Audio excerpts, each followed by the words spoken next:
What a glorious day for baseball here. It's Monday, July 3rd. Hope you're enjoying the July 4th long holiday weekend. We are at Miller Park. The Baltimore Orioles and the Milwaukee Brewers are set to battle the first of a three-game series. Ryan Braun, Brewers slugger, six-time All-Star, and Manny Machado for the Baltimore Orioles, three-time All-Star, combined for 9 appearances. But neither are going to the July 11th midseason classic. The newbies take center stage. Corey Knebel, the Brew Crew, and Jonathan Scope are first-timers for the Orioles. That big game coming up on July 11th. So the newcomers, the young kids, are starting to make their appearances at the All-Star games. Craig Kashan back on board here on Fox Sports Wisconsin as we continue our broadcast here and getting closer to first pitch with the Brewers and the Orioles here today. Well, it's been a whirlwind last 24 hours for Brewer closer Corey Knebel. He was named an All-Star, and yesterday, maybe even bigger news for him, the gender reveal. Here's the ball. Is it pink or blue? It's pink. And he and his wife Danielle are going to have their first child. It's going to be a girl.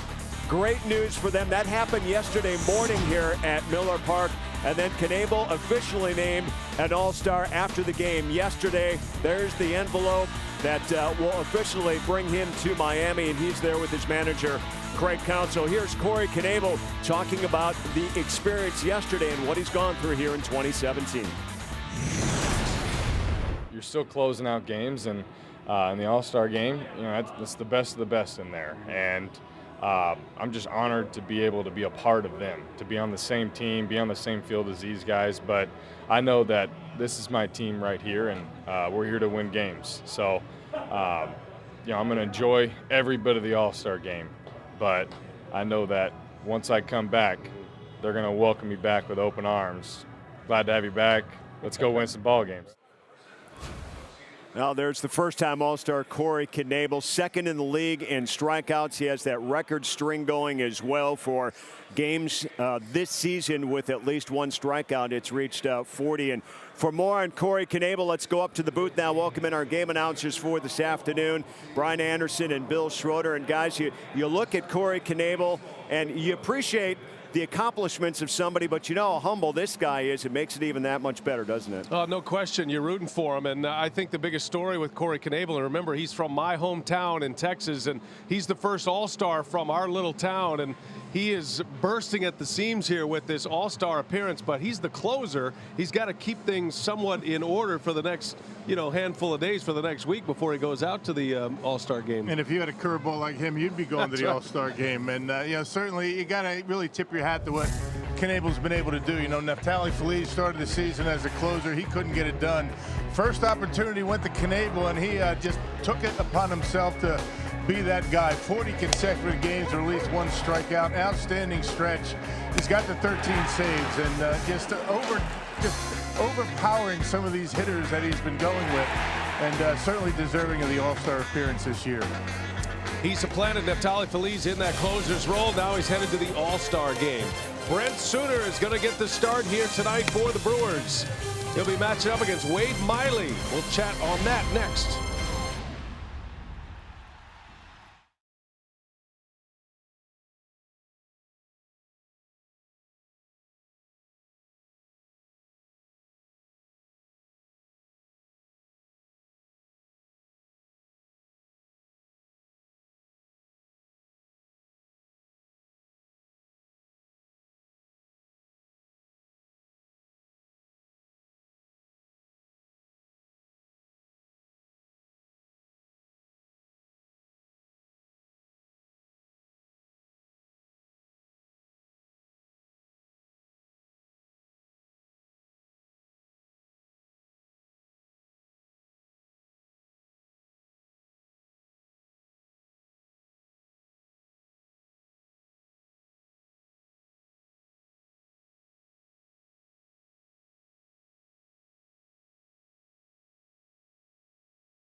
Wisconsin is brought to you by Miller Lite, the original light beer.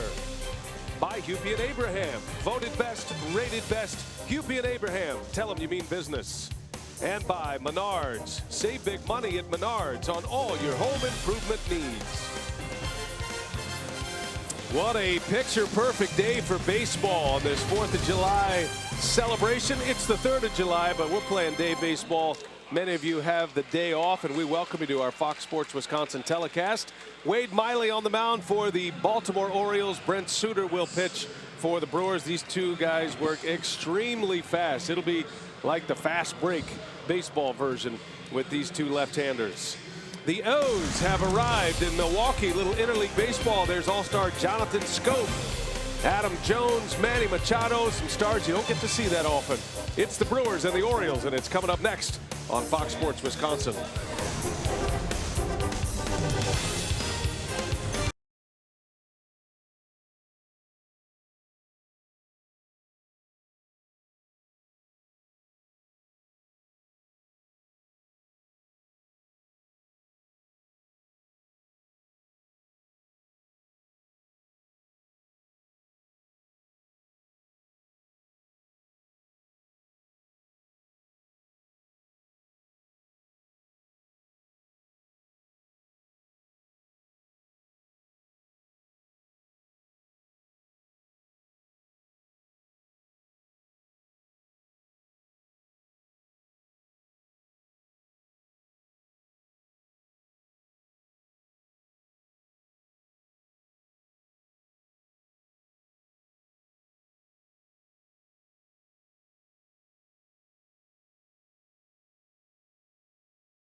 Love this series we have coming up. The Brewers and the Orioles, and the Brew Crew taking the field behind their 22-year-old phenom shortstop Orlando Arcia. We're ready for baseball on this sparkling Monday afternoon. Today's game on Fox Sports Wisconsin, presented by Potawatomi Hotel and Casino. Two teams with a lot of power in each of their lineups. Great to have you with us today. 70-degree afternoon. Brian Anderson, Bill Schroeder, Jerry Augustine will be our dugout reporter today. Today's game being produced by Brent Reeland, directed by Renardo Lowe. Take a break from Summerfest and enjoy a little Brewers baseball. There's Buck Showalter. He is in year 8 as the manager of the Baltimore Orioles. 3 times he has been named the manager of the year. Used to manage Craig Counsell, as a matter of fact, in his time with the Arizona Diamondbacks. Buck Showalter's batting orders brought to you by Potawatomi. He's got Joey Rickard leading off.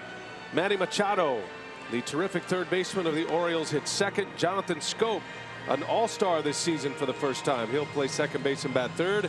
In the middle goes Adam Jones, Mark Trumbo, and Trey Mancini. Bottom of the order, the former Cub, Wellington Castillo. Ruben Tejada will be the shortstop, and Wade Miley. He is rounding out the starting 9 pitchers hitting in the National League venue for the American League team. And Rockets, Brent Suter on the mound. Chase Anderson is on the DL. Suter is the long-awaited starter here for this afternoon. Yeah, second start for Brett Suter. He pitched back on June 13th, first game of a doubleheader. Remember the emergency start. Brendan Woodford hurt himself in stretching. Went 4 2/3 did Suter in that game. Got a loss, but gave up 3 runs. So Suter ready to go. He and Wade Miley, the 2 left-handers. Just watch how fast these 2 pitchers work. It is a joy to watch these guys go to work on the mound. First pitch is a strike. Suter back in there for pitch number 2, and it's 1-1. Joey Rickard in the leadoff spot for the Orioles. Orioles have a ton of injuries right now, including fan favorite still here in Milwaukee, J.J. Hardy. J.J. is with the ball club, but he's going to be out for a little while with a broken wrist. Chris Davis is hurt. He's out with an oblique injury. 2 big bats, 2 starters that are gone for the Orioles. And Rickard muscles one into center field, a base hit to start the day. Well, let's check out the Menards defense for the Brewers here today. Got Braun Broxton Santana in the outfield. And Travis Shaw in the lineup at third base. Arcia, the red hot hitter for Milwaukee at shortstop. VR Aguilar on the right side, and Manny Pini behind home plate, hanging the signs for Suter here today with that cool catching gear he's got on. Back-to-back games for Manny Pina. All across Major League Baseball, the specialty uniforms that'll take us through Independence Day tomorrow. That's caught. Suter fires to first and a double play. Well, that turned quickly, didn't it? Manny Machado dropping down a bunt. All right, thank you very much. A line drive bunt at that, right back to the pitcher. Suter turned that into a double play for the first 2 outs. Yep, easy. Yeah, Rickard, no way he can get back. Try to bunt for a base hit right back at Suter, who's a very good fielding pitcher, and able to get the double play. Wow. Manny Machado having a bad year in the batting average category. Still is a major weapon, though, with the long ball for the Orioles. He'll take that anytime. Here's their lone all-star, Jonathan Scope. Great moment for him yesterday, as it was for Corey Knebel of the Brewers. Scope is among league leaders in the American League in doubles with 23. And you don't see many second basemen hitting in the middle of an order, third or fourth. Today, Scope hitting third. He's top 10 in the American League in doubles and extra base hits coming into play today. Yep, and leads his team in RBIs with 51, tied for the team lead in homers with Manny Machado, those 16. 2-2 pitch. Scope strikes out. Or is that a foul tip? No, it's a strikeout. Pina's got to secure it at first. Does so, and the inning is over. I think Pina thought it was a foul ball. Home plate umpire Gary Cederstrom says, nope, we're moving on. To the bottom of the first we go.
Jonathan VR striding to the plate. He'll lead off for the Brewers. Let's take a look at the Potawatomi batting order for the Crew today with VR, Santana, and Braun at the top. Council has Shaw, Aguilar, and Pena in the middle.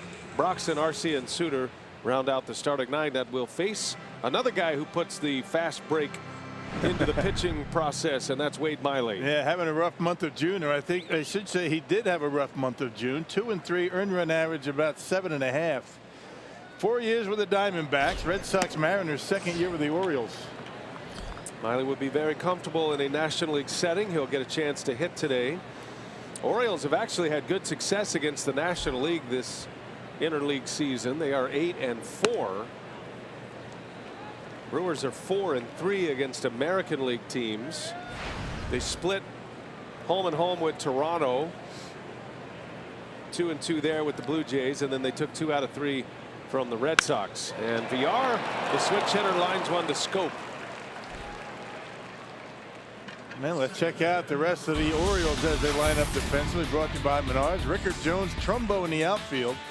You got Machado at third base. He's a treat to watch defensively. Tejada, Scope up the middle. Mancini at first. And the former Chicago Cub, Wellington Castillo, behind home plate. Manny Machado, always one of the headliners wherever he goes. Domingo Santana, first pitch swing on Miley. These two teams can hit the long ball, and they rely on the long ball a great deal. Baltimore and Milwaukee, two of the best home run hitting teams in all of baseball when you put the numbers together. And the Brewers, while they are getting back to full strength, the Orioles are anything but right now. That disabled list update from Buck Showalter before the game was 2 pages long. Normally managers will come out and off the top of their head they'll give you a rundown of where the injured players are in their comeback. Buck actually brought the paperwork because he couldn't keep it all straight. Didn't want to guess as to where everybody was, but yeah, that's one of the reasons why the Orioles really haven't gotten it going quite yet. Man, their starting pitching has not been very good. Miley's been hit or miss this year for Baltimore. Gets himself into a lot of deep counts. It's interesting, the Orioles as an offense get to more 3-2 counts than any other team in the AL, and on the flip side, Miley gets himself into more 3-2 counts than just about any other pitcher. Yeah, has not been very aggressive trying to throw strikes. I mean, they've been hitting him pretty good. 4.5 earned run average. And his philosophy is, I'm going to try and nibble on the corners. I'm not going to risk throwing a pitch down the middle. And he's been missing a lot. Santana, a shot back up the middle and a base hit. Domingo stays hot. Santana with a 1-out single, and the Brewers with a man on in this first inning. Yeah, Miley doesn't throw very hard. I mean, upper 80s, low 90s. There's a fastball that is pretty straight, supposed to be inside, left it out over the plate a little bit, and Domingo, although he got jammed a little bit, able to muscle it into center field. So Santana reaches. He gets the sweet spot in the order today, that number 2 spot, with Eric Thames on the bench to start this game with a left-handed starter on the mound. No Sogard, no Thames in the starting lineup today. Brewers have only one lefty among the position players. That is Shaw. Brent Suter is a left-handed hitter as well.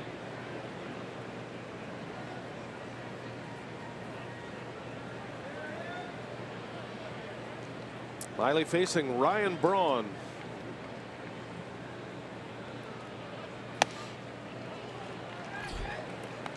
Braun has been back for a week now.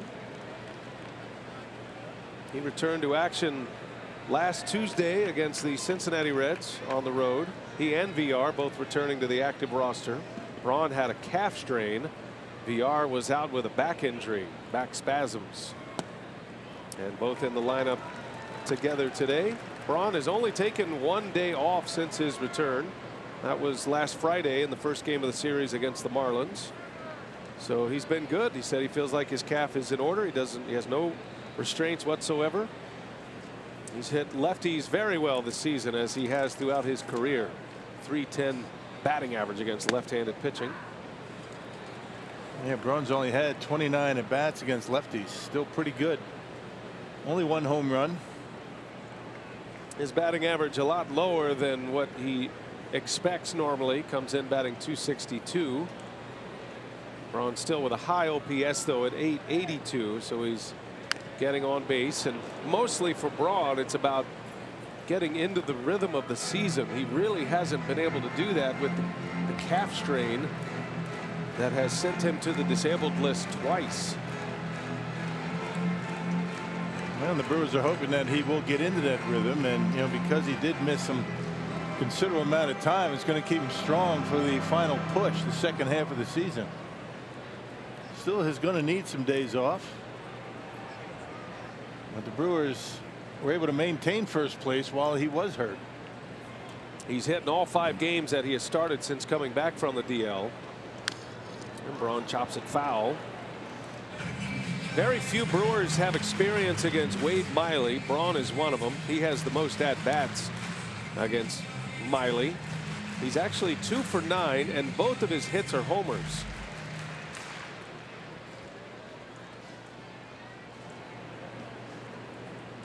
Two balls, 2 strikes to count. And Braun takes low and away. 3-2 the count. Haven't seen that big curveball that Miley's famous for. That might be one of his best pitches. Been primarily going 2-seam fastball, trying to sink it off the outside corner to the right-handers.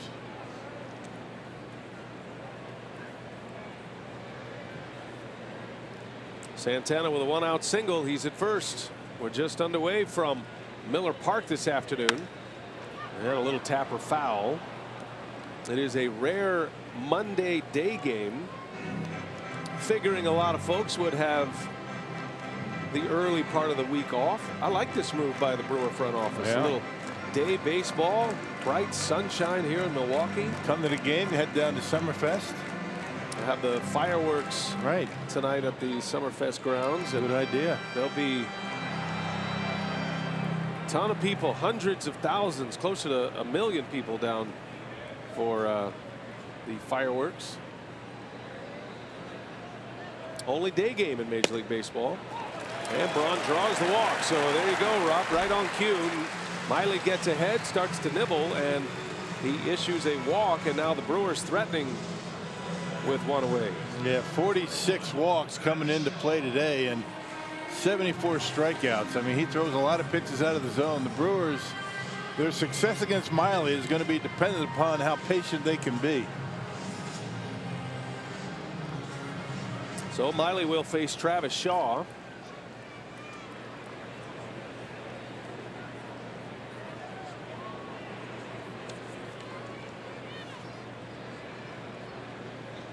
Shaw had the day off yesterday.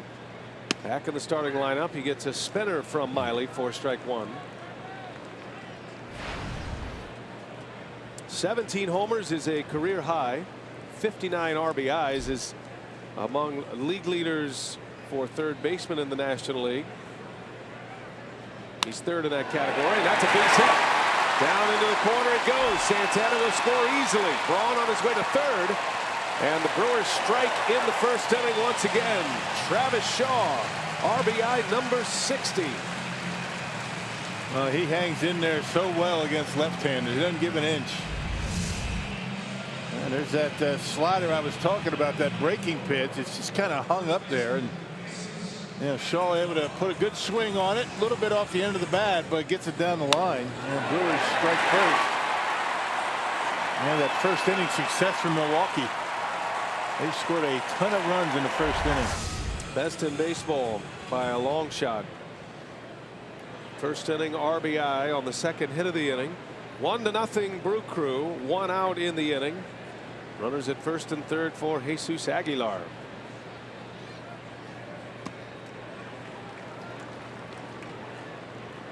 Brewers are coming off a series win against the Marlins. They took 2 out of 3 from the Fish.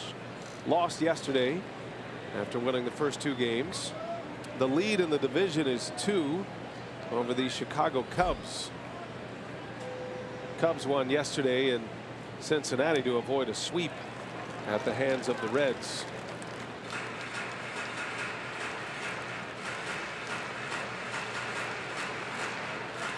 Wellington Castillo on his way out to have a chat with Miley. Aguilar gets a call for Thames today with the lefty on the mound. Aguilar's been Council's best pinch hitter, but he's glad to get him in the starting lineup.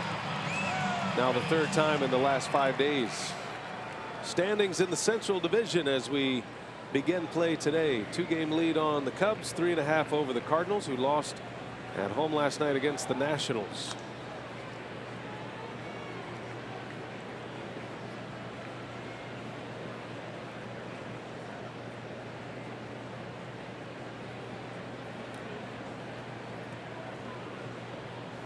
Two balls, no strikes on Aguilar. Misses 3-0. Brewers starting to sniff a big inning here in the first. Nobody scores more runs in the first inning than Milwaukee. That RBI by Shaw was the 70th first inning run for the Brewers.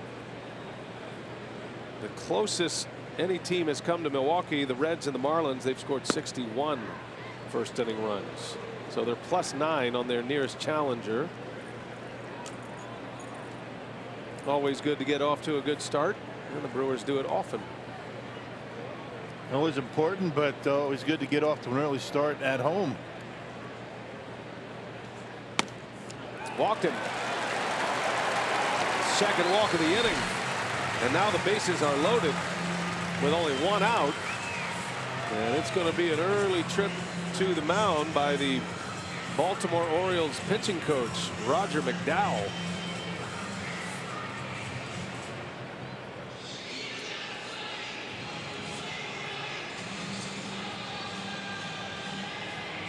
Longtime Braves pitching coach Roger McDowell. It's been a season-long problem for Wade Miley, not being willing to throw the ball over the plate. They've talked about it. They've worked at it. And it's not so much mechanics. It's just he's not willing to throw the ball down the middle. Well, there's not too many pitchers are, but especially when you don't throw very hard. But he's not able to find the corners on a regular, consistent basis. And that's what we're talking about. More balls and strikes so far. 25 pitches already. And the Brewers with a run in, knocking at the door for a big first. Here is Manny Pena.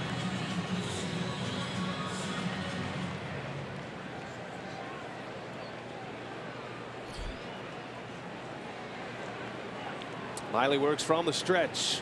Pena takes a ball low. Back-to-back starts for Pena. Stephen Vogt had back-to-back starts over the weekend against the Marlins. Vogt, a left-handed hitter. Pena, foul ball, foul tip right into the middle of the catcher. 1-1 the count. Manny comes in with a batting average of .284, .330 on base percentage. It's been very productive this season. This is the best he has been as a major leaguer. He has not gotten many opportunities as a major leaguer. A brief run with the Kansas City Royals. Then he got a case of the Salvador Perez's and was sent out. Takes one low. 2 balls and a strike. Well, Manny Pena on the specialty days have been at his best. Mother's Day, hit a huge 3-run home run. That was part of a 7-1 comeback against the Mets. And then Father's Day, who can forget that?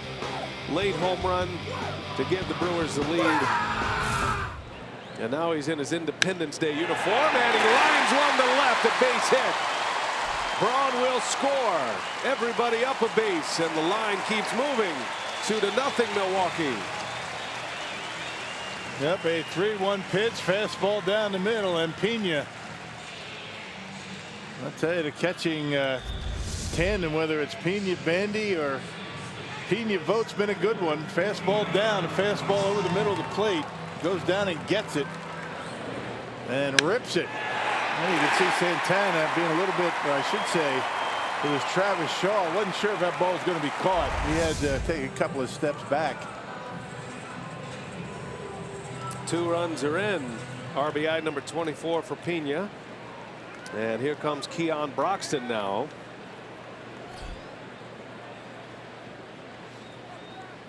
Bases loaded, 1 out. Pitch is low. Keon at 240. 13 home runs on the season. He has hit his home runs in streaks. Been a very streaky hitter this year. And when he's good, he's about as good as there is. He looks like an all-star when he's swinging the bat well. And for him, in his own words, it's all about plate discipline. And he's showing some good plate discipline there, and he's ahead 2-0. And that means laying on pitches, fastballs, belting above. I don't think Miley's going to really be challenging him upstairs a little too much. When he gets fastballs down below the belt, he can give him a pretty good ride. Broxton is hitless in his last 11 at-bats, and a swing and a miss. There's that high fastball. Yep. The overall numbers for Keon, the 13 home runs is a career high for him. Just got to the big leagues last year. He did make an appearance for the Pirates in 2015, but only 7 games. His first real extended time in the majors. He is the National League leader in strikeouts coming into play today. That's the other part of the Broxton story. And it's these at-bats here where you want to shorten up and put the ball in play. 2-2 the count. And Broxton rolls one to short. Tejada to second. Scope to first. Broxton beats it out. Another run is in. There you go. Put it in play. Use your speed and drive in a run. Give him an RBI on a fielder's choice. It is 3-0 Milwaukee. And good job by Keon to get a bat on that. It was a curveball from Miley down in the zone. He likes the ball down, that's for sure. That's a double play with most guys hitting, but not with Broxton. Getting out of that box quickly after contact and beats it at first base. Orioles turn a lot of double plays. Let's go with a very good throwing arm, not able to get Broxton. So Arcia at the plate. The hottest Brewer hitter will step up in the first inning. The 8th place hitter in the batting order. Runners at first and third now.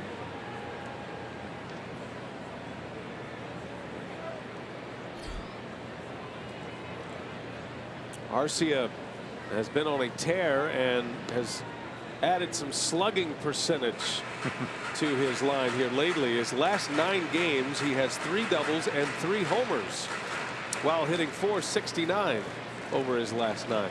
Yeah, there aren't too many hitters, hotter right now in baseball than Arcia.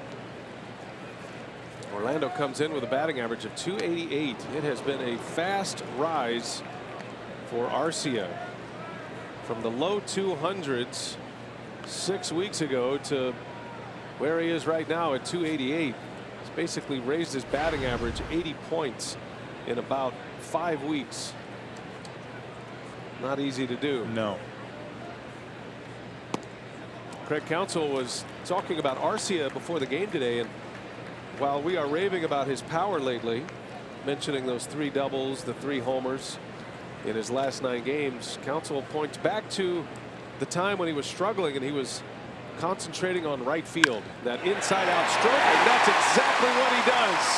A base hit's going to drive in Aguilar, and the Brewers are up 4-0 in the first inning, and Arcia keeps riding this incredible wave of offense. And another pitch right down the middle of the plate, and Orlando Arcia. I mean, I guess the concern is when you have so much success hitting out of the ballpark, when you're pulling it, you have a tendency to worry, is he going to be able to go to right field? Is he thinking that way? And that's just a beautiful swing, just nice and easy. Same swing, he just lets the ball travel a little bit more and rips it out of the reach of scope. And Brewers with a 4 spot in the first. Well, what a hitter he has turned himself into right before our eyes in the big leagues. The pitcher, Brent Suter, is batting in the first inning. Brewers have batted around. They put 4 on the board, 4 hits and 2 walks in the inning. Yep, and the fact that Keon Broxton hustled his way down to first base, the Brewers able to get a couple of extra runs. That was a double play ball with a lot of guys hitting, not with Keon.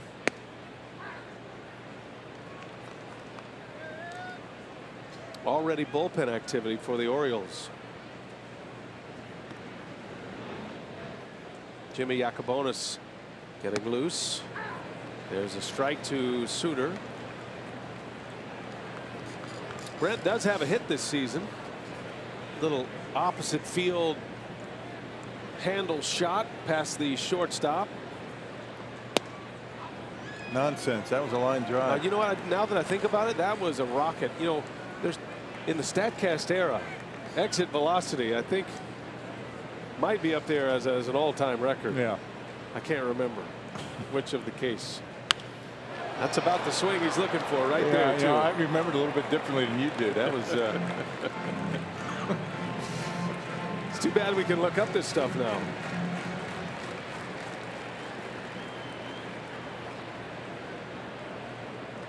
First and third, 2 away. And there's a strikeout to end the inning. And what an inning it was for the Brewers. They bring 9 to the plate. Travis Shaw with an RBI, number 60 on the year. Then Manny Pena, he drives in 1. Broxton and Arcia adding RBIs as well. And a 4 spot.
Stays hot at the plate, an RBI single for the 4th run of the first inning, and this first inning juggernaut that is the Milwaukee Brewers. How about that, Rock? 73 first inning runs this season. Something else.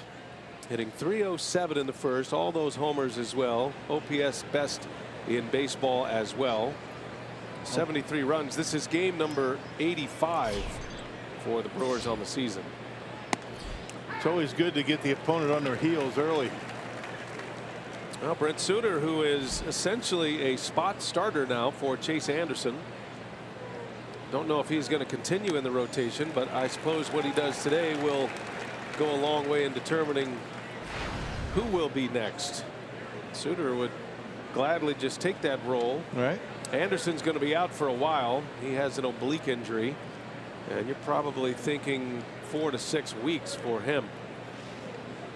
I think the Brewers are just trying to get themselves into the All-Star break and maybe make an adjustment from there. But he did a pretty good job his last time out as a starter in St. Louis. 4 2/3 innings. And he gave up only 3 runs. That was a game he found out 20 minutes before the game he was starting. There's a swing and a miss. Adam Jones strikes out. He surprised him with that 86-mile-an-hour fastball. He threw it right by him. And he put it right where Pena wanted it to. Right on the outside corner. Threw it right by Jones. I think the pace for Brent Suter takes a little getting used to. I mean, guys aren't used to a guy working this quickly.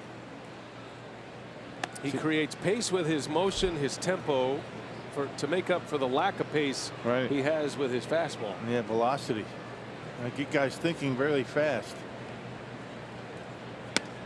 Then he flutters that changeup in there at 77. I mean, the norm is these days guys taking forever between pitches. Right. So this is kind of a shock to the system when you get a guy out there that's working this fast. That's pulled foul by Trumbo. Big Mark Trumbo, monster year last year. More pedestrian this season, but still a major threat and still good numbers. He's driven in 40, has 12 home runs this season. Hitting at 253.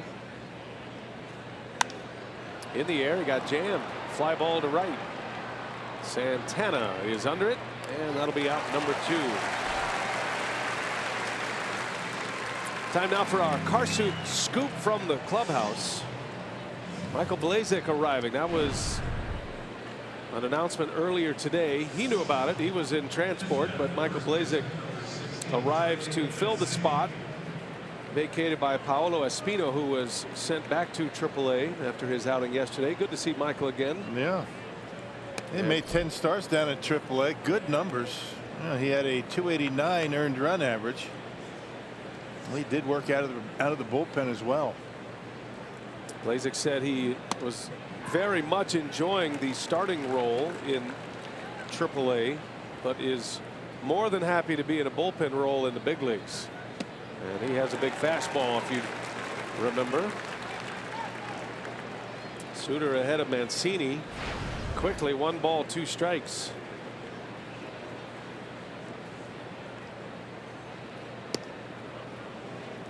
Former Orioles minor league player of the year.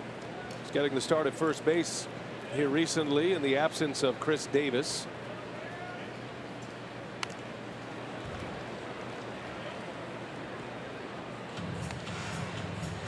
Trey Mancini out of Notre Dame. Seth Smith, Mancini, Mark Trumbo. Those are the 3-man weave in the DH role as Mancini powers one through and a base hit. That'll be a single with 2 outs. So Rock, no DH for the Orioles, and American League managers have to figure out some sort of rotation. Yeah. And today Seth Smith is the odd man out. Smith typically the right fielder, does DH a little bit. Trumbo is the most oft-used designated hitter for Buck Showalter. And again, you would think that that would be an advantage for the Brewers because the Brewers pitchers, hit all year long, but it really isn't. I mean, the numbers bear out that it really doesn't matter. A pitcher's a pitcher. In the American League, the guys, take some batting practice before a National League series, but it does weaken your defense a bit when you take your designated hitter and you put him out there defensively. Now Seth Smith is a left-handed batter as well, so that certainly plays into the decision with Suter on the mound. There's a high fly ball to left field. Castillo sends one down the line and foul. Yikes. Close call. Orioles looking at a quick 2 spot with 1 swing of the bat. That missed the foul pole by inches. They got to pitch up, and you can see the way that ball just hooks foul as it gets out there to left field. Hit it a ton. Couldn't wait back long enough to keep it fair. Maybe it missed it by feet, not inches, upon second look. 0-2 pitch. A little bit down and away. Familiar player here in Wellington, Castillo. He is certainly familiar with Miller Park, his time with the Chicago Cubs. And a swing and a miss. Suter powers up that 87-mile-an-hour fastball right by him. 3rd strikeout. Top of the order coming up again. We go to the 2nd.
Well, good start for Brett Suter. Nothing for the Orioles as we head to the bottom of the second. And you can go to every Brewers home game for just $29.99 a month. Introducing Ballpark Pass with new monthly ticket subscription that includes access to all remaining home games at Miller Park. No exclusions, no blackout dates. Learn more at brewers.com/ballparkpass. Here we go to the second inning. Brewers half, and they will have their leadoff hitter leading off yet again. The Brewers brought 9 to the plate in the first, scoring 4 runs on 4 hits. There were 2 walks. Jonathan Villar, who started the game with a line drive out, his second at bat. Villar has come back from the disabled list and swung the bat well. Hit a couple of home runs as a left-handed batter in Cincinnati in his first start back. That was in the final game of that series on Thursday. Brewers won 3 in a row, then lost yesterday. Trying to get back to winning ways with 2 more games after this one remaining on the homestand. Big swing and a miss. Miley with a strikeout. And down goes Villar. Second strikeout for Wade Miley. It came inside on him that time and got it right by him. Here's Domingo Santana now. Singled and scored in the first. Brewers got RBIs in that first inning from Shaw, Pena, Broxton, and Arcia.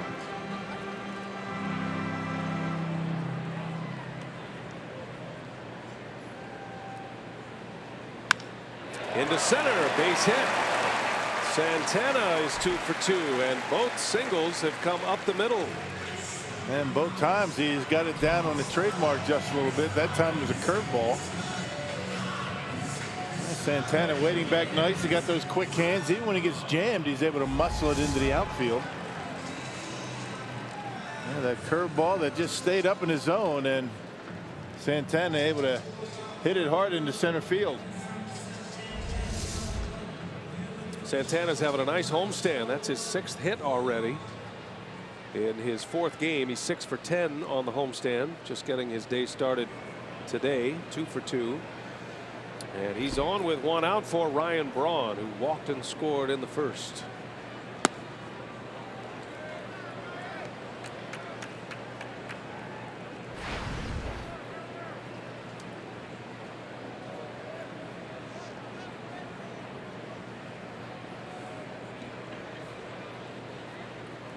Braun sitting on 9 homers.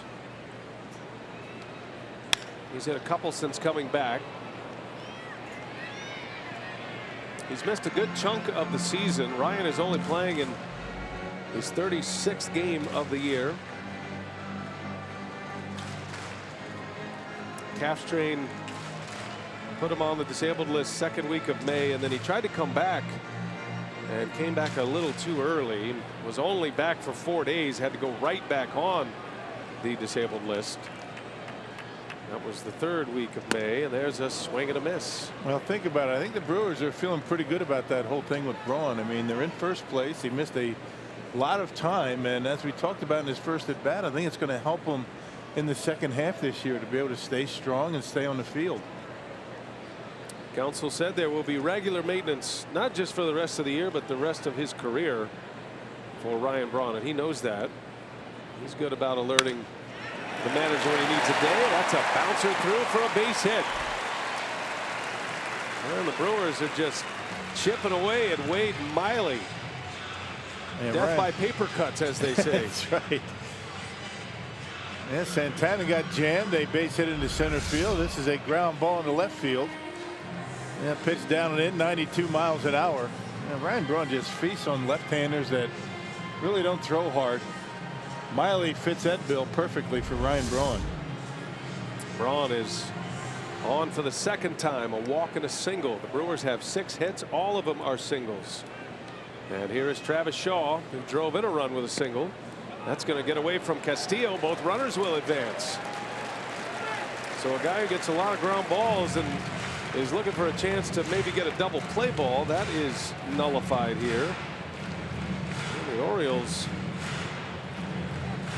not real energetic to start this game, and Buck Showalter is barking out at someone. Not real happy. It looked like a cross-up because that was a fastball that Castillo boxed. I don't know if Showalter's yelling at an umpire or one of his players. I'm not sure. That one skips by Castillo. Let's see where the umpire is. Is he in the way of Castillo? I don't know. You know, behind the pitcher. I don't know. That'd be a pass ball, and I thought maybe that might have been a cross-up. I don't know who Showalter's mad at. Showalter was, I believe, was yelling at Adrian Johnson, the second base umpire. He was on the wrong side of the base as the runners advance. Shaw fouls it away. I mean, you can't blame Buck Showalter. If you're sitting there in the dugout, your team's given up 4 already. Opposition threatening for more. Find somebody to yell at. I'm not sure why you yell at the second base umpire, though. He seems like a fancy target. Not sure what he did. And there is a rotation that umpires use. Not sure what 3 means. Remind me for the post-game press conference. That's a long time from now, though. Yeah, umpire's on the right side, which is where. Yeah, well, that's okay, isn't it? I don't know. I'm not big on my umpire rotations right, at first again, and second, but there's a spot for him in every situation, you know, depending on where the base runners are. 3-2 to Shaw. Ouch! Drilled him right in the hands. It's a quick ask by home plate umpire Gary Schiederstrom if he swung, which he did not. So the swing was a check swing, and now Shaw has taken one in the hand or the elbow, and athletic trainer Dan Wright is quickly out there with Craig Counsell. Not good. Could very well be a short-lived off day for Hernan Perez.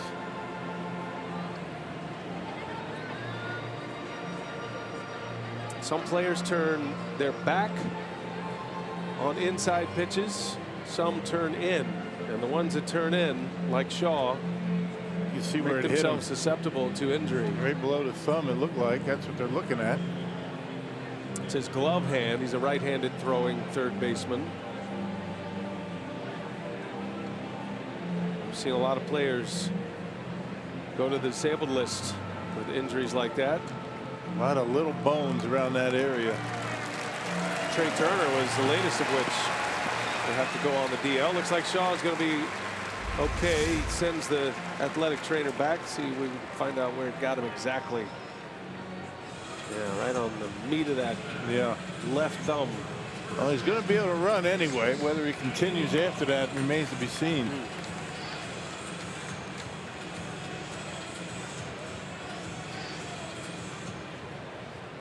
Right down there, yeah, not the thumb. On the other side. All right, so bases loaded here with 1 out. Aguilar into center field. Playable. Jones is over, and he's got it at the track. All runners will advance, including Shaw. A run is in. Sac fly for Aguilar, and it's 5-0. Was it me, or did that ball carry pretty well? My goodness, it went all the way to the wall. I mean, he missed a grand slam by a few feet. I thought that was going to be a routine play for Adam Jones out in center field. Fastball down the middle, and Aguilar gives it a pretty good ride, almost hits it out of here.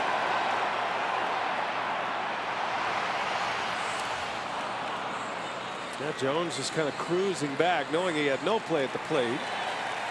Pretty close at second base for Shaw. It's one of those you got to know you're gonna make it. A run is in on a sacrifice fly. Aguilar with RBI number 26. 5-0 Milwaukee. Second and third here for Manny Pena.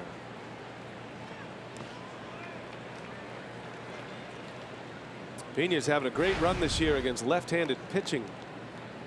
Hitting .360 now after his base hit in the first.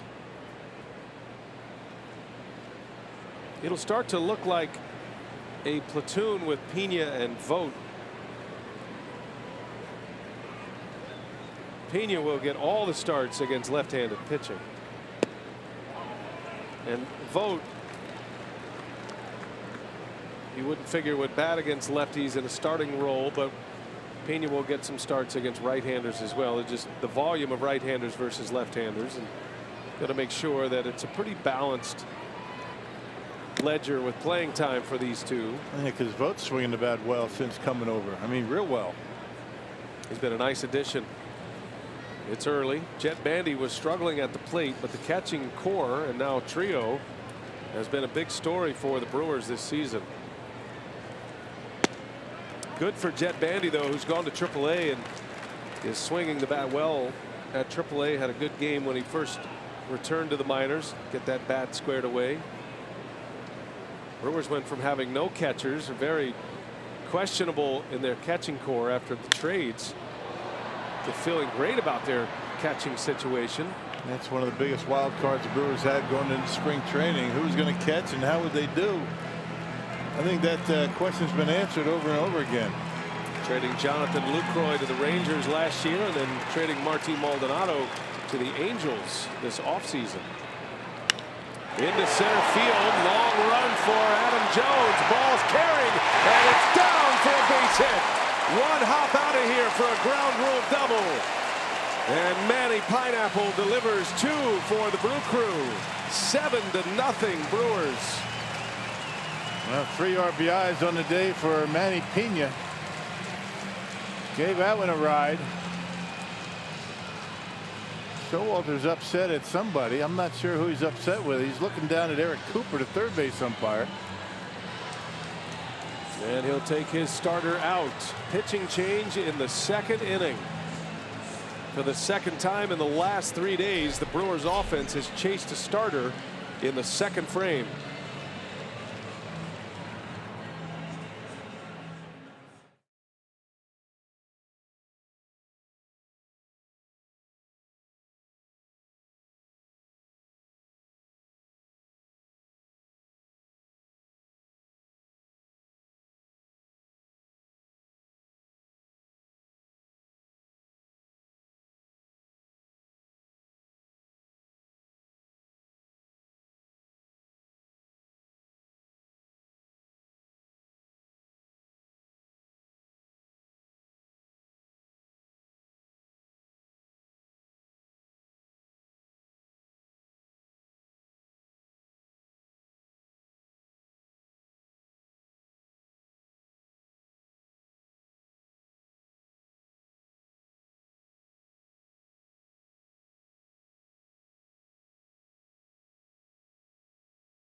Hey, 3 RBIs for the Brewer catcher on 2 hits.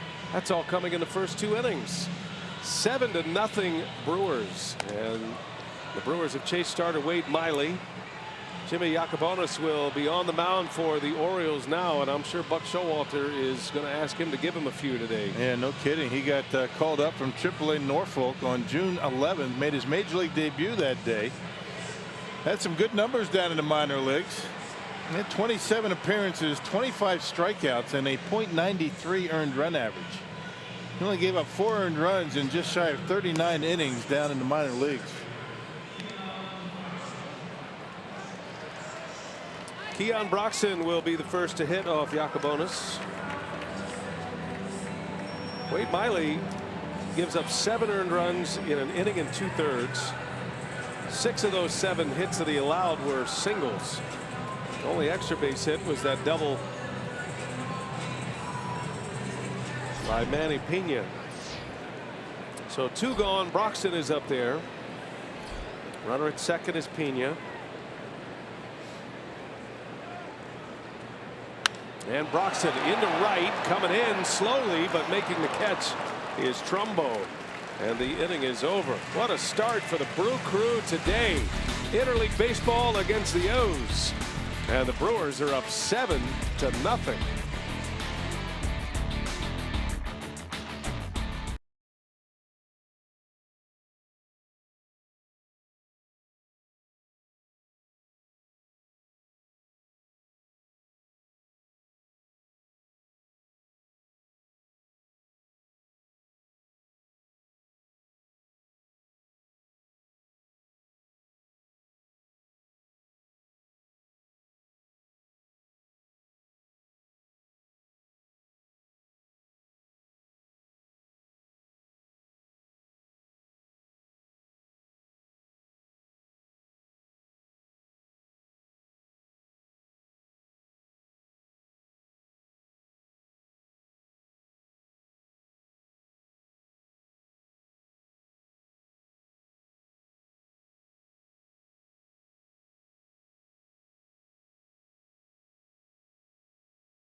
Well, that's not a good sign there. Hernan Perez is in the game. Travis Shaw, who was hit by a pitch, is now out. Probably want to get some treatment on him quickly. We'll get an update as soon as we can. Jerry Augustine is down working the dugouts for us today. So Perez, the ultra versatile utility man, will take over and play third the rest of the day. 7-0 Brewers. A 4-run first inning, a 3-run second inning. And now Brent Suter back to work. Suter will face Ruben Tejada. And then the pitcher spot coming up. Then back to the top and Joey Rickard. Meanwhile, as the offense has churned along here, Rock, terrific start for Brent Suter today, giving up 2 hits in his first 2 innings, has 3 strikeouts. Yep, advantage for Suter. None of these Orioles have ever seen him before, so he's going to have to make some adjustments second time through. Doesn't take these big leaguers long, as we mentioned. Every time you get a guy out there that's never faced a lineup before. That's a liner into right field. Down into the corner it goes. And gets by Santana. Tejada now on his way to third. And it'll be a triple for Ruben Tejada. Yeah, slices one inside that first baseline, and you know, Santana had a difficult time playing the carom off the wall down in the corner and right.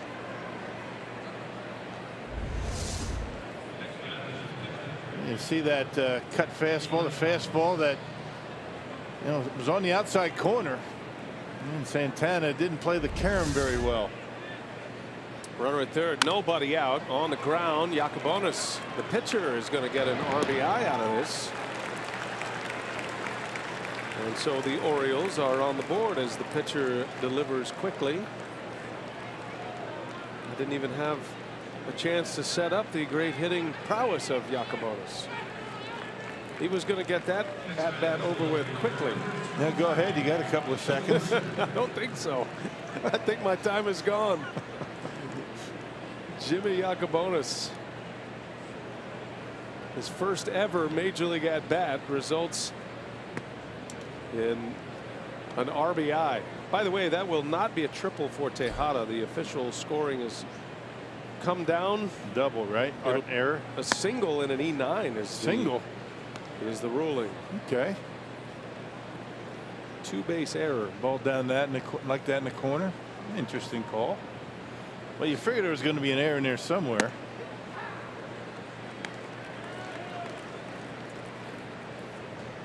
Top of the order, here's Joey Rickard. On the ground to Perez, backhands it. He's got a great arm. 2 men are out. Let's bring in Jerry Augustine, who's with us this entire series, offering his pitching expertise from the dugout area. He's got the low view. What are you seeing from Brent Suter so far, Jerry? Well, you know, the one thing we've seen out of Brent Suter most times when he comes to ball games, he really likes to pitch the ball on the inside part of plate. But today, trying to go on that outside, trying to set the tone on getting on the outside part of plate, and it's been really successful. Now when he goes in, he can that pitch. He widens out the spot where he can maybe make a little bit more of an error on the inside part of plate. But I really like the way he's thrown the ball so far on using that outside part of plate. He actually has a little bit of a cut action on his fastball, and that really makes a big difference. That was the best fastball he's thrown, I think, ever right there, at least that we've seen, 89 miles an hour. So how is he able to blow that fastball by these hitters at that velocity? Well, he's rearing back and he's just staying on the outside part of plate. And when you get into a good rhythm, every once in a while, you just let the ball go a little bit more. Like that pitch right there, we saw a little bit of sink. We don't see a lot of that from him. It's more of that little bit of cut action on the outside part of plate, and he's been successful at it. You know, a lot of times too, when you get that confidence going, you relax. Your arm starts, you know, you have that natural delivery. You know, he's probably a little bit nervous, a little bit tight. You know, so you relax out there, you get yourself a big lead, and all of a sudden you're able to, you know, top out at about 90 miles an hour. And he strikes out Machado. Gave him the gas, Rock. 89-mile-an-hour fastball. And another strikeout. That's number 4.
Lead the Orioles interleague baseball at Miller Park today. Orlando Arcia coming to the plate. All right, Rock, how about we play Name That Shortstop? Look at the numbers. Concentrate on the offensive numbers here. And then you tell me which one is the all-star and the one left off the all-star team.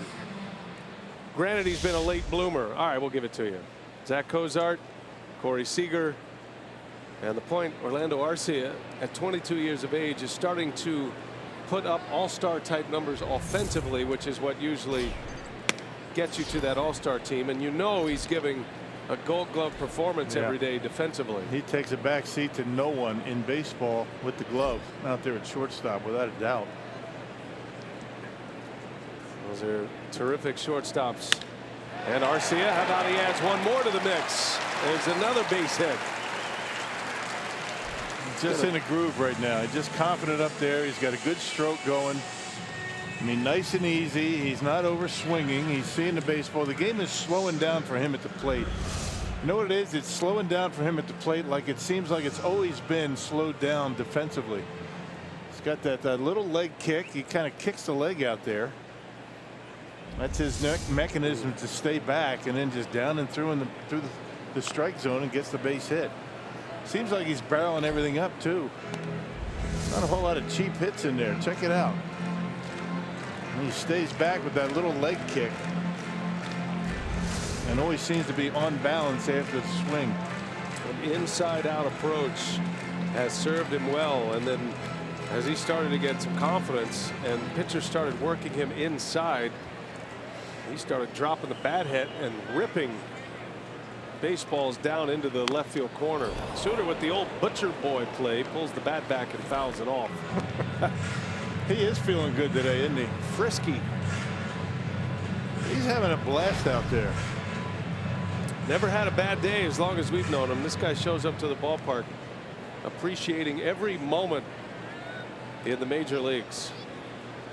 He has been a survivor throughout the years. He's going to try it again. He's saying to Machado, Machado's daring him to do it again. Machado about halfway between third and home, and if Suter's going to put the ball in play on that, it is going to be down the third baseline. He's not going to be able to pull it, you don't think. No balls, 2 strikes. Brewers lead at 7-1. Suter up there for bunting practice. Oh no, he pulls it back again. Little tapper, going to be a tough play. Tejada gloves, no chance. On his way to third goes Arcia, and he overslides the base. Might as well. He's on his way home. He's in a rundown, and he's out of. Oh, he scores! Are you kidding? What a play by Arcia! Wow. Wow is right. Unbelievable. This guy. Talk about thinking on your feet, huh? Yeah, 2 cups of water coming. What a scramble by Orlando Arcia. And Buck Showalter's out. My thought was the same, that he was out of the baseline, but Rock, he slid himself out of the baseline, so he's established a new baseline. Well, exactly. There. He overslid the bag, and then he made a direct line to the to home plate. I don't think this is going to hold a whole lot of water. I guess the major question is, did he touch third base? Well, you would imagine that Buck Showalter has got to have a discussion with somebody about that play. And I mean, check it out. I mean, this guy, I mean, he just makes stuff up on the fly. He just has such good instincts. Suter puts it in play. Now check it out. Does he touch the bag? It looks like he touches the bag. Everybody's bumping into each other. It's a Keystone Cops out there. And here it goes again. Watch these guys bump into each other. Oh, my goodness. 2 guys are, I mean, there was like 5 collisions right there. Straight at, yeah, he gets the touch bag. the base. He gets the bag. He's not out of the baseline. Hits the umpire. The umpire, well, the umpire's in play. Ed Cedar's involved. And I think that might be what Buck Showalter was complaining about. Ed Cedar went all matrix on him and got out of the way. There was no contact with the third base coach. One of the best base running plays I've ever seen. And what do we? That's a protest, step off, no safe call from. Because he did touch the bag. Derek Cooper. And it all starts with Brent Suter and the old butcher boy. Give him an infield hit. And I'm still trying to figure out how to score the rest of it. Well, no. I mean, amazing play. I mean, you don't give Suter an RBI for sure. He's got to go to second on an error, doesn't he, Suter? I mean, do you give an error? How do you account for him going to second, just a fielder's choice? Oh, yeah, it was a fielder's choice. I mean, he went to second on the throw to first base. He goes to third on the same play. There you go. No error. Just an amazing job by Orlando Arcia, just thinking that through. I mean, very quickly. Realized he wasn't going to be able to get back to third base, so he says, you know, why not? I'm just going to take off to home, see what happens. And about 5 guys bumped into each other during that play.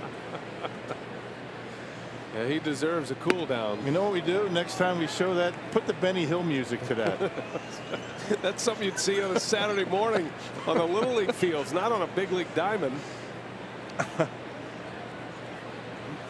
Amazing.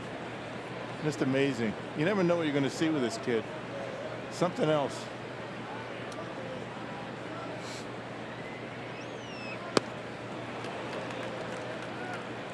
VR strikes out for the first out.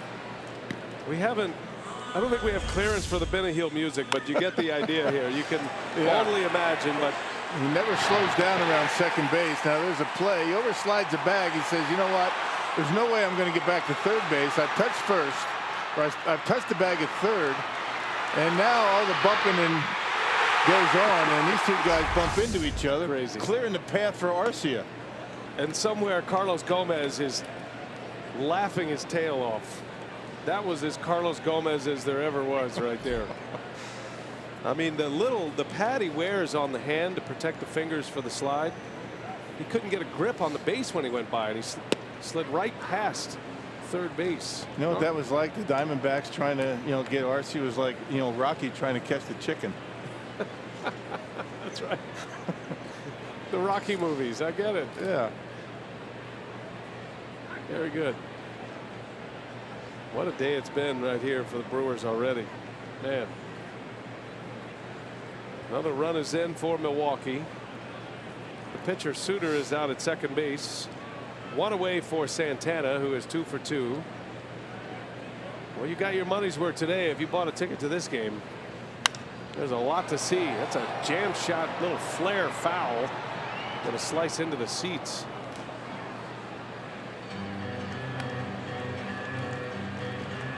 You're right about Arcia, though. There are so many base runners that are just going to concede and walk to third base, take the tag, you're out, right. Go to the dugout, be embarrassed that you overslid the bag.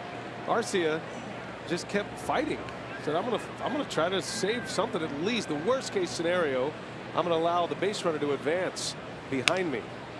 So worst case scenario, he gets in a rundown and he's going to allow Suter to get into scoring position, which is the right play, the next right play. Never give up on a play. That's the bottom line. You know what? And he wasn't even breathing all that heavy when he was done. A little bit, but he's okay now. Just love watching that guy. Yeah, he's a thrill. Hopefully he won't slide over the base anymore.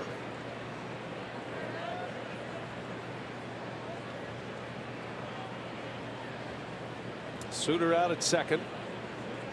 8-1 Milwaukee. And Santana, high fly ball to right.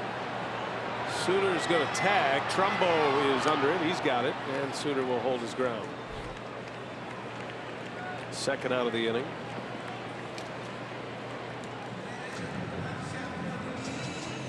Orlando Arcia, by the way, he reached base.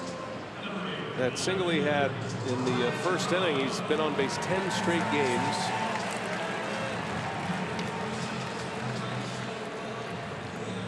Ryan Braun now with 2 away.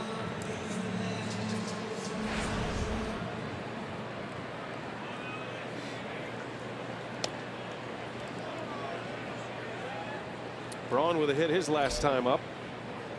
Third inning, he's batting for the 3rd time. He's walked and singled, scored twice.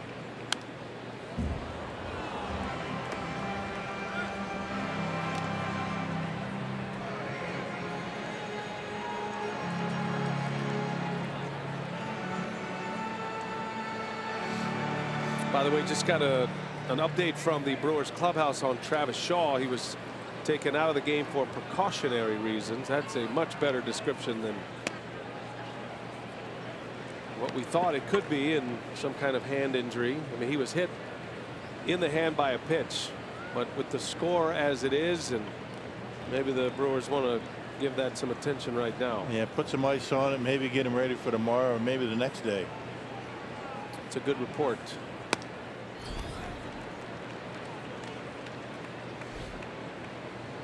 By the way, in the middle of all of that, the play with Arcia, and then we were in a replay showing you the play. Buck Showalter went to the mound, brought his entire infield in, and it was a one-way conversation from the manager to his players. Yeah, that might have been what he was barking at earlier in the game. It's another thing you don't see very often. This is not a rah-rah league, the big leagues. And you don't really see a lot of managers do that to their players in unison like that. But Showalter is old school in his ways and went out center stage and aired out his team. Braun rifles one right to Mancini, and that will retire the side. What a wild sequence it was. Brent Suter at the plate said, oh yeah, I'm going a little butcher boy right here. And that starts the wheels in motion. Arcia somehow avoiding all of that madness, scores the 8th run. Yeah, needs to cool down. Brewers up 8-1.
Orlando Arcia and his mad dash around the bases, one of the more entertaining plays of the year.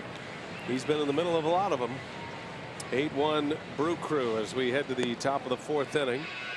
By the way, the All-Stars announced last night. Let's give you a look at the starters voted upon by the fans. Marcell Ozuna, the Marlins, we just saw him.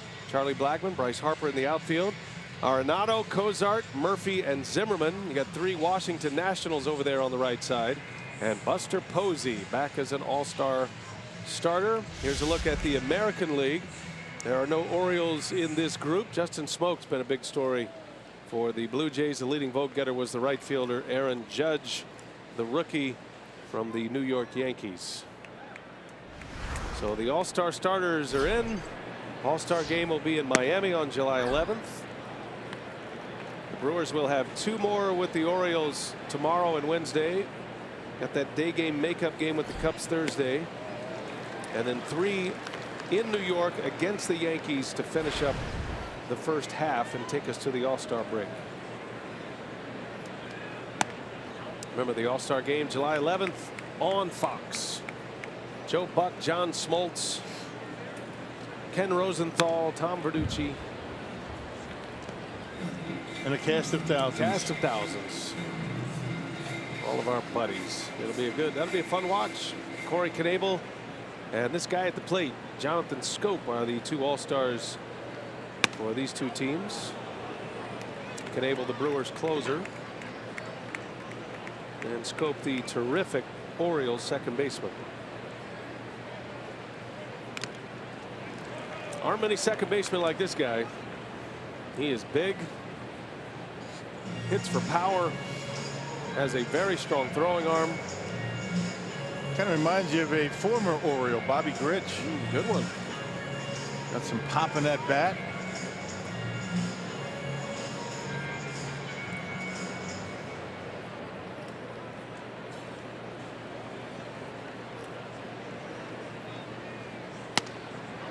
Fastball misses. Nice catching up with Jim Palmer today, huh?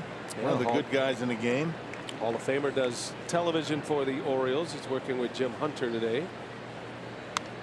Always great to have a chat with a player of that caliber. He's an excellent television analyst as well. There's Jim and Jim, Palmer and Hunter. Swing and a miss. He got him to bite. Fluttered that changeup up there at 78. Scope swings and misses. Strikeout number 5 for Suter. Boy, pitched way off the outside corner and got him to chase.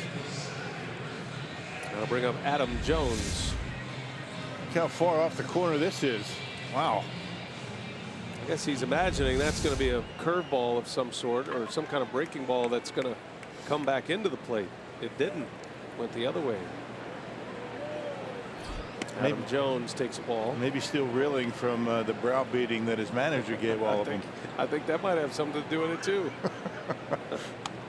By the way, speaking of Jim Palmer, you know, we were thinking about one of the more famous games in Brewer history, franchise history. Palmer was on the losing end of that game.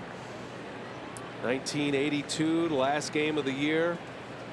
If you were a fan of the Brewers back then, you will know it well. The Brewers went in with a 3-game lead to Baltimore. Brewers within in the American League, and a 4-game lead, I should say. And they had a 4-game series with the Orioles and a 3-game lead. Right. And the Orioles won the first 3 games in that series. And the Brewers suddenly were in a position to have to win, and it was Don Sutton against Jim Palmer in game number 162 of 1982. Sutton beat Palmer. Pretty good curveballs in that game, huh? Man. Robin Yount had a big day, couple of homers and a triple. Fly ball into right field. That'll slice in the seats. That's what the great ones do, right? I mean, step up when their team needs them most. That great catch by Ben Ogilvy late in the game, that sliding catch down the left field line. Matter of fact, we were talking to Don Sutton about that start. You know, we were in Atlanta. So we got both ends of the spectrum there, both perspectives. There's a swing and a miss. Sooner strikes out Adam Jones, strikeout number 6. And what I love about that whole conversation with those two, Palmer and Sutton, both remembered the moments prior to the game when neither thought they were going to be able to pitch. Jim Palmer was telling a story that he, during batting practice 2 days before, was shagging balls in the outfield, and one of his teammates ran into him, crushed him in the hip and the upper thigh, and goes, yeah, you know, I wasn't sure I was going to be able to pitch that day. And he lasted 5 innings that day. The Brewers had a big offensive attack. The names in the lineup that day just are stunning. Right. Molitor leading off, of course, and Yount hit the 2 home runs. There's a base hit by Trumbo into right field. 2-out single. It was a 10-2 Brewer win in 1982 to send them to the postseason. Yeah, Don Sutton showed up the ballpark that day with a bad rash. And he was having a difficult time, but the training crew was able to get him put together and ended up pitching a pretty good game. Yeah, Sutton in that game went 8 innings. Gave up 2 runs.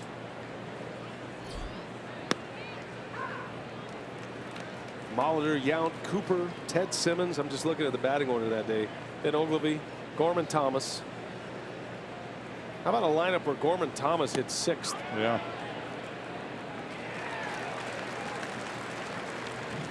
Never forget it.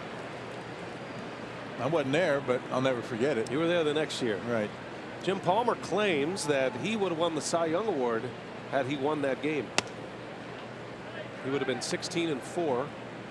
Lost the game. Sutton won 17 that year, coming over to the Brewers. It's one of the more famous games in Brewer history. We've had a couple of Baltimore moments, right? Your moment with Juan Nieves, the no-hitter in 1987, was in Baltimore. Yeah, Juan was just here, pitching coach for the Marlins. 35th anniversary of that 82 team, by the way. American League champions, and a lot of them are coming back. It's going to be a great celebration, giving away those replica American League championship rings.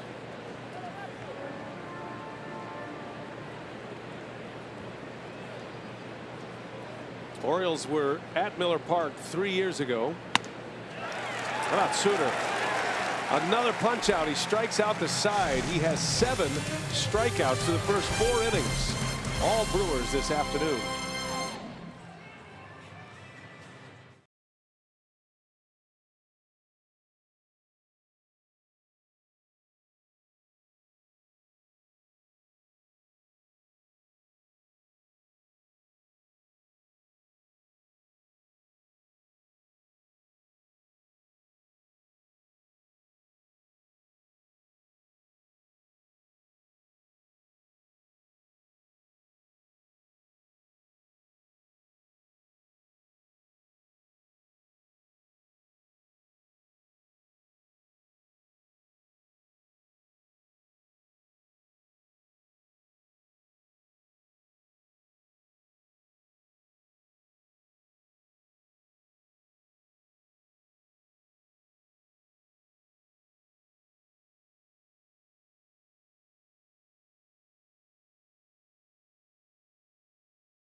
Getting a little bit of attention in the Brewers dugout. Hey, it doesn't have to have an actual diamond in it, but the replica ring the Brewers are giving away on July 16th is still a pretty sweet one. The Brewers host the Phillies on Sunday, July 16th, and all fans in attendance will get a 1982 AL Championship replica ring courtesy of Chevrolet.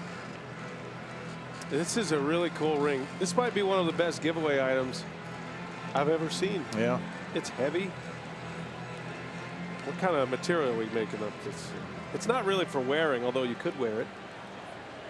Just put it on your mantle. The 82 team. Perfect. Always fun to talk about the 1982 Brewers. Yeah, Pete Vukovich won the Cy Young Award that year. 1982. Palmer was second. So not only did the Brewers win the game to go to the postseason, but they also prevented Jim Palmer from winning a Cy Young Award, which opened the door for Pete Vukovich to win it. Palmer won 3 of them.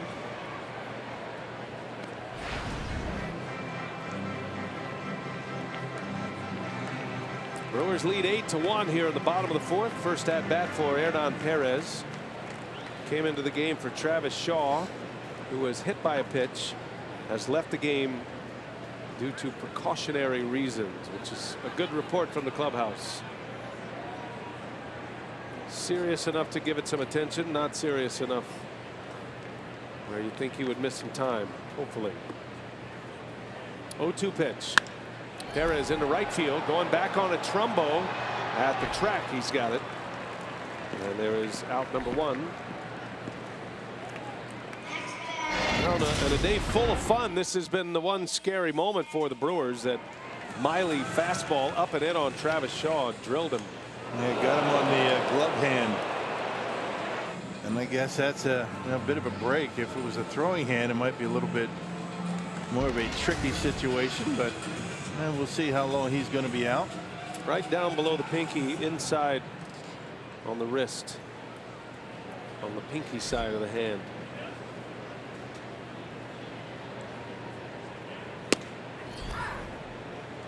Iacobona's still out there for Baltimore. He came in for Miley in the 2nd inning. Got the last out. Gave up a run on 2 hits last inning, and this is his 3rd inning. Jesus Aguilar at the plate, and a ball low.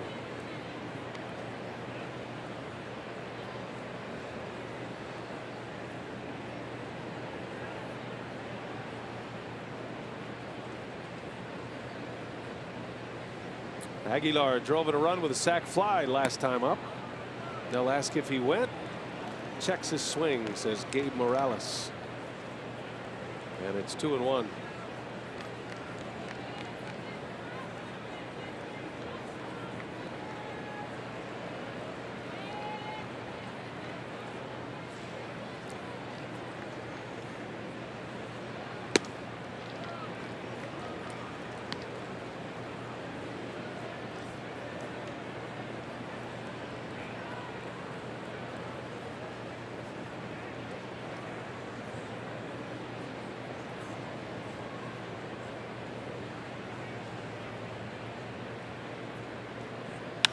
Aguilar into right field, long run. Trumbo out is Scope, and this is going to be a foul ball. Scope goes crashing into the sidewall.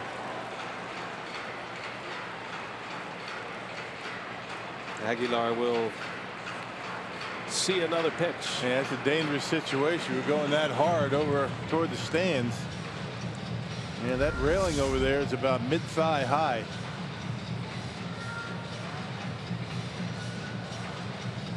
He's all right. Stopped just in time. Scary injury. Saw something very similar last week with Clint Frazier, the rookie outfielder for the Yankees in his major league debut. That's a swing and a miss.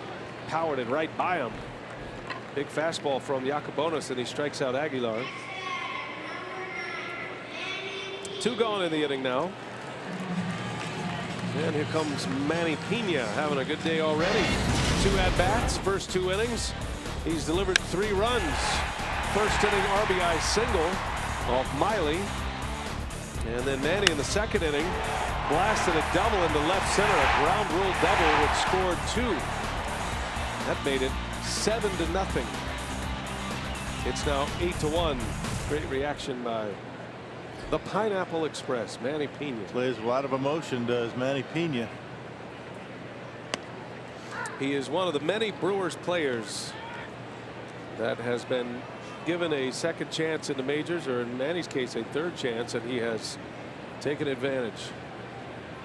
Hitting nearly 300.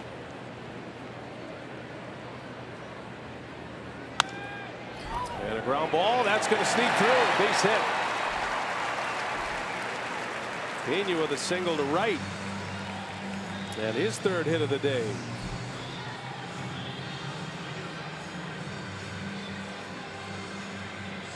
Yeah, that one got in on him a little bit, but able to fight it off. He's thinking the opposite field here. You can see the way the knob of the bat leading, the hands through the strike zone, just shoots it into right field. And Brewers have had a hit, and at least one hit in every inning. 2 out base runner. By the way, let me make a correction here. That was Dustin Fowler of the Yankees who injured his knee in that crash up against the sidewall in Chicago, not Clint Frazier. That Beg was your a pardon. serious injury. That looked bad. Yeah. And that wall over there at Miller Park is about the same height as they have in Chicago.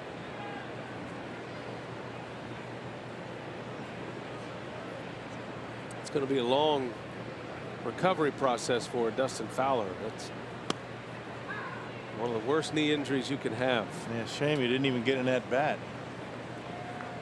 That happened in the second inning, right?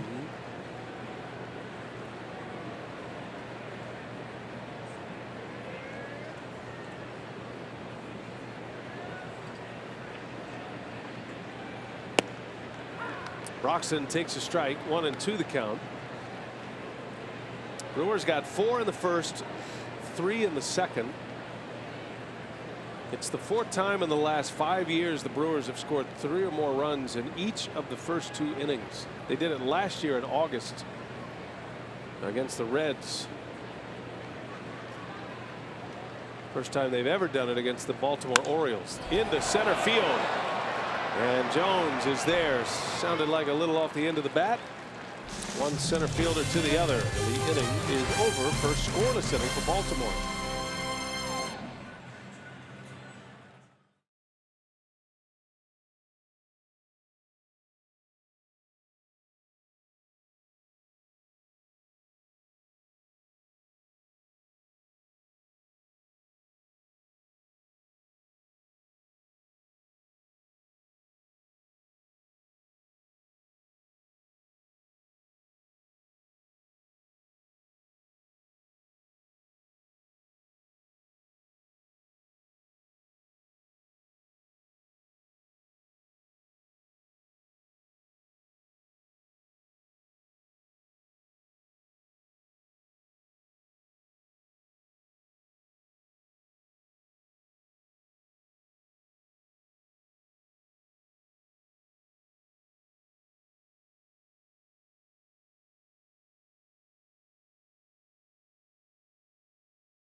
We take you to St. Louis last night. Bryce Harper had a double. He had 2 home runs. He was 3 for 5 and he drove in 4 in what was a 7-2 Nationals win. Those 2 home runs coming off All-Star Carlos Martinez.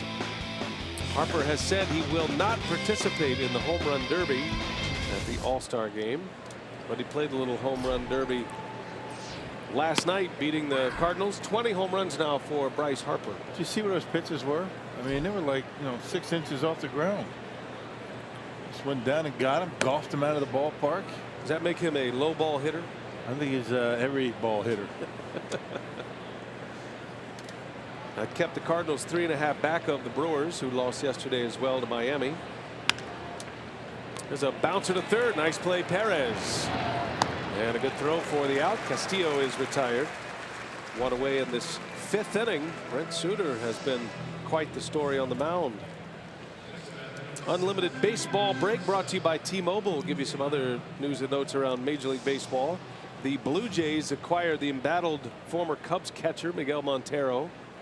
Player to be named later, or cold hard cash. Mookie Betts, how about that? In a 15-1 rout, he had 8 RBIs. Tied a major league record for RBIs by a leadoff hitter. Mookie Betts, one of the game's great young players. What a hitter he is. Yeah. He's got the quickest hands in the big leagues. Yeah, we saw him early this season at Miller Park. Brewers took 2 out of 3 from Boston here at Miller Park. And the Brewers are 4-3 in interleague games. 2-2 against Toronto, 2-1 against Boston. And their 4th series against an American League team here today. Another ground ball to third. And Brent Suter's in the rocking chair right now. Yeah. Yeah, that series for Betts at Miller Park, couple of home runs. I don't think they got him out, but maybe 2 or 3 times. Guy can hit. Incredible talent. Well, the Red Sox in the American League East, which is where the Orioles reside. Red Sox are in first place, 3 games up on the Yankees. Baltimore's a game under 500, 6.5 back. A bouncing ball that is foul. And the pitcher Jimmy Yacobonis is wasting no time at the plate.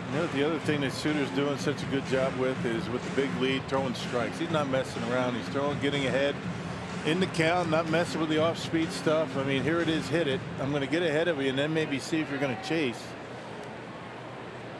0-2 pitch, and he got him. And a quick inning for Brent Suter. He is mowing. He's got a career high for strikeouts with 8. Orlando Arcia has been must-see TV today. He's coming up.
Who has more fun playing baseball than Orlando Arcia?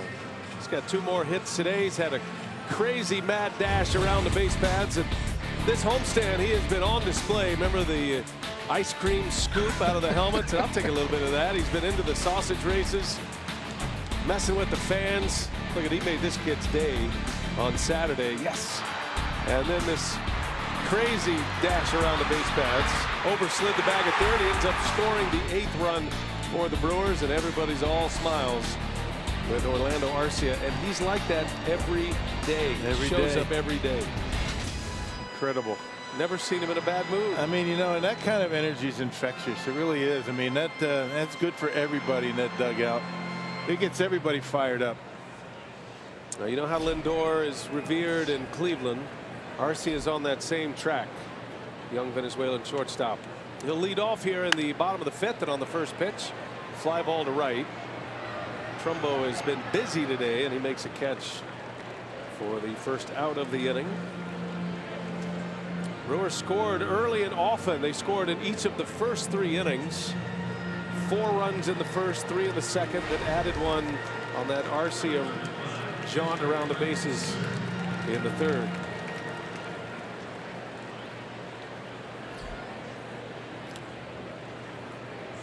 Is that Star Wars music that Brent Suter comes to the plate with? Yeah, how about that? That's a lot of pressure. Oh no, it's Jurassic Park. I'm sorry. I'm with you on the Star Wars theme, but I think it is Jurassic Park, because they call him T-Rex the way he runs. He tucks his arms like right under his armpits. That's too much thinking for me. I was wondering what that was. I just caught the end of it. I didn't know they called him T-Rex. You never seen him run? I have, but he runs just like you would imagine Tyrannosaurus Rex running. I mean, really, he really runs like that. He puts his hands right here, right under his armpits. I can't really show you. It's pretty hilarious. Jurassic Park. And a ground ball to first. Suter is out. I mean, when I first saw him run like that, I thought he was just kidding around. you know, honestly, how much have we actually seen him run? I know, because he's never at the plate. He's a relief pitcher. So that's pretty traditional. So where's the T-Rex? I think that's more of the bit that he does. Oh, he just does a messing bit around? that when he's messing around. I don't know if it's his real one. I've never seen it.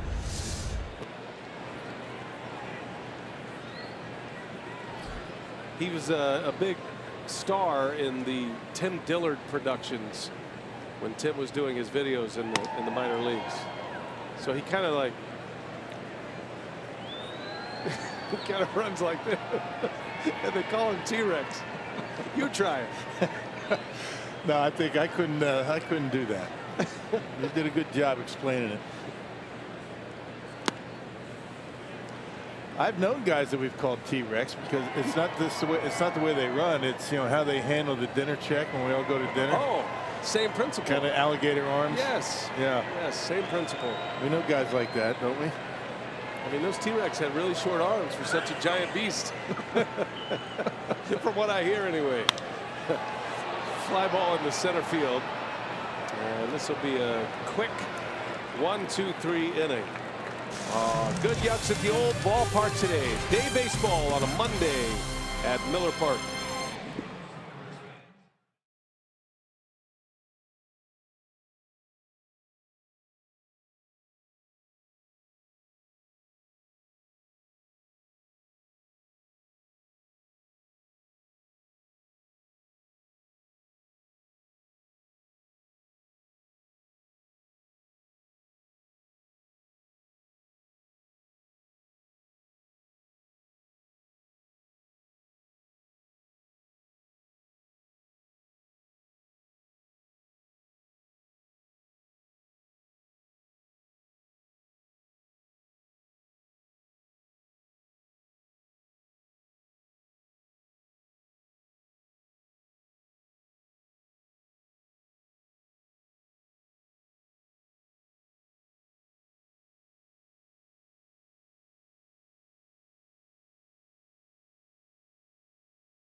8-1, the Brewers lead the Orioles as we head to the top of the 6th inning. And we remind you that Fox Sports Supports is proud to team up with Homes for Our Troops, building mortgage-free, specially adapted homes nationwide for severely injured post 9/11 veterans. Learn more about how Homes for Our Troops is rebuilding lives. Visit foxsportsupports.com. Brent Suter back to work. And he deals strike one to Joey Rickard. With all of the early offense for the Brewers, and there's a lot to recommend with the position player side of things today. Suter is now emerging as the headliner in this game. With every strikeout, he establishes a new career high for Ks in the majors. It had been 3. And he is the pitcher of record, able to get through 5 complete innings. Little jam shot, back is Villard, and he's got it for the out. Working fast, throwing strikes. This is all gravy for Craig Counsell. I think he was thinking maybe 3-4 innings out of Suter, but he's pitching into the 6th inning. What a run, huh? Yeah, good for him. We got reprimanded between innings by our terrific media relations director, who likes to point out our nonsense, but he said it's not a T-Rex tribute, it's a tribute to the Raptor. Yeah, the Raptor run, yeah. he calls it. Right.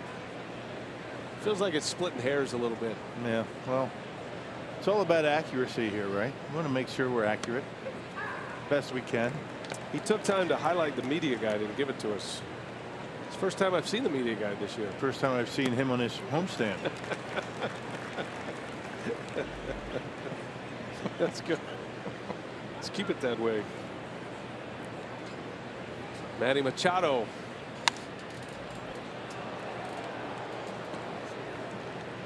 Suter has been especially tough on the top part of the Orioles batting order. That is where most of his strikeouts reside. You go Machado, Scope, and Jones, and he has struck those 3 out 5 times today in the 6 at-bats. Just doing a very good job of getting ahead in the count and getting the Orioles to swing at his pitch. Over to third. Oh, what a pick by Perez. And a pick at first by Aguilar as well. How about that play?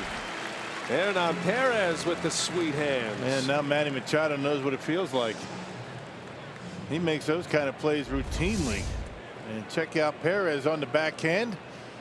And notice the way he keeps the glove on the ground and then reacts up. Much more instinctive for a player. Exactly the way it's done. And he gets the out at first base. Played his entire baseball life as a shortstop until he made it to the big leagues with the Tigers, and then they made Hernan an infield utility man. Then once he got to the Brewers, he started to add outfield to his mix as well. And as Craig Counsell said, he is our best outfielder. Makes the right throw. He was the player who started that great relay with Arcia that cut down a potential tying run against the Marlins last Friday. Perez to Arcia to vote in the 9th inning. He's a plus defender no matter where Counsell puts him. A thinking man's baseball player anticipates.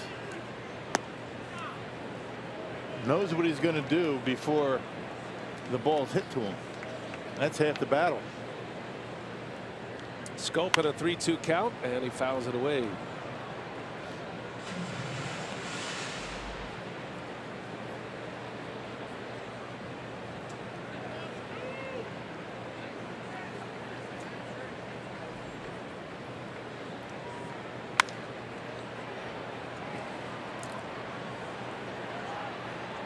Brewers haven't had many left-handed starters throughout the years. Josh Hader looks like he'll be the next one at some point, pitching out of the Brewers bullpen right now. But Brent Suter is the first Brewer lefty to strike out at least 6 in a game. He's got 7 in this one. Actually has 8 strikeouts in this game. And missed on a 3-2 changeup. First walk for him. 8 Ks, 1 walk. Maybe getting on the edge of his pitch limit right now. Probably going to be his last inning if he's able to get through it. 91 pitches thus far. Suter was in the bullpen. The Brewers carrying 9 relievers right now, and pull him out of the pen to make the start today, figuring they'd need some extra help, some extra innings from the bullpen, bringing up Michael Blazek today to back him up. But if he gets through this one with 1 more out, he'll get through 6, and you might see Blazek anyway if you have a 7-run lead. No balls and a strike on Adam Jones. A little tapper foul. Boy, he's got the Orioles barking at the plate, doesn't he? Yep, started him out slider, then curveball. Has to be maddening for an offense like this. Suter has struck out Adam Jones twice. He's got him out ahead of his breaking ball, and he's got him behind his 86-mile-an-hour fastball. Right. One of the best fastball hitters in the game right here, Adam Jones. Suter is truly living up to the art of pitching today. In and out, up and down, working fast. And getting the Orioles to swing at his pitch with 2 strikes. A lot of his strikeouts have come on pitches out of the strike zone.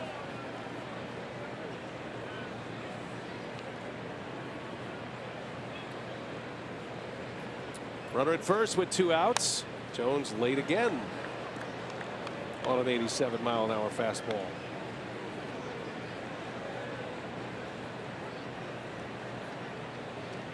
Jones had made 4 consecutive All-Star teams before missing last year. Not selected this season. 5 total All-Star appearances. Fly ball in the right. Routine. Broxton is there. And the inning is over, and Brent Suter is through 6. What a performance today in a spot start for Chase Anderson. All Brewers as we go to the home 6th.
Brewers baseball on Fox Sports Wisconsin is brought to you by the Wisconsin Lottery, reminding you to please play responsibly. And by Toyota. Let's go places. The Brew Crew rolling this first game against the Orioles of Baltimore. Interleague baseball at Miller Park. 8-1 Milwaukee. 10 hits for the Brewers today. Giving a lot of run support for Brent Suter, who is done for the day. A handshake by the manager usually tells you that. And what a performance it was. A record setter for him. It's a career high 8 strikeouts. And Suter goes 6 innings against the heavy hitting Baltimore Orioles. Domingo Santana will lead off for the Brewers, and Darren O'Day is the new pitcher for the O's. Yeah, much more effective against left-handers than right-handers. Lefties hitting at a 114 clip, the side armor. Yeah, with that sinking fastball, 428 earned run average in game number 29. O'Day has spent some time on the disabled list this year. A right shoulder strain. It's been a pretty hefty disabled list for the Orioles this season, by all accounts. And they are without two of their best hitters in Chris Davis and J.J. Hardy. We're hoping to catch up with Hardy as Santana strikes out for the first out. Talked to J.J. before the game today. We're hoping to hear from him on Brewers Live this week. One of the good guys in the game. That was a great run. Teammates with Ryan Braun. You think about Hardy and Corey Hart, who just got inducted into the Wall of Honor. Prince Fielder, Ricky Weeks. That group came up together, and then it was a couple of years after that Ryan Braun emerged as well. Braun first made it in 07. That was really the last piece offensively that put the Brewers over the top and helped them get to the postseason. There's JJ. He's still one of the more reliable shortstops in the game. He's had a great career.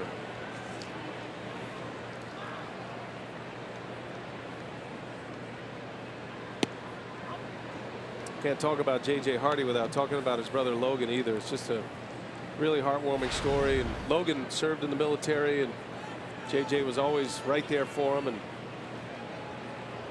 always appreciate that part of J.J. Hardy as well. He loves his brother and is proud of the work he did. He called him the real hero in the family. Yeah, no kidding. And he is. Braun gets jammed a little, a pop-up. And over his scope in foul territory for the second out.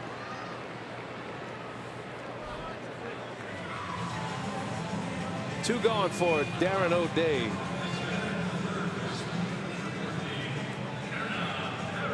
Hernan Perez now.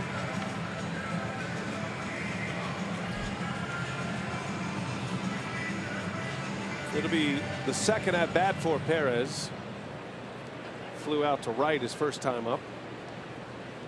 He's made a sparkling defensive play today for the Brewers.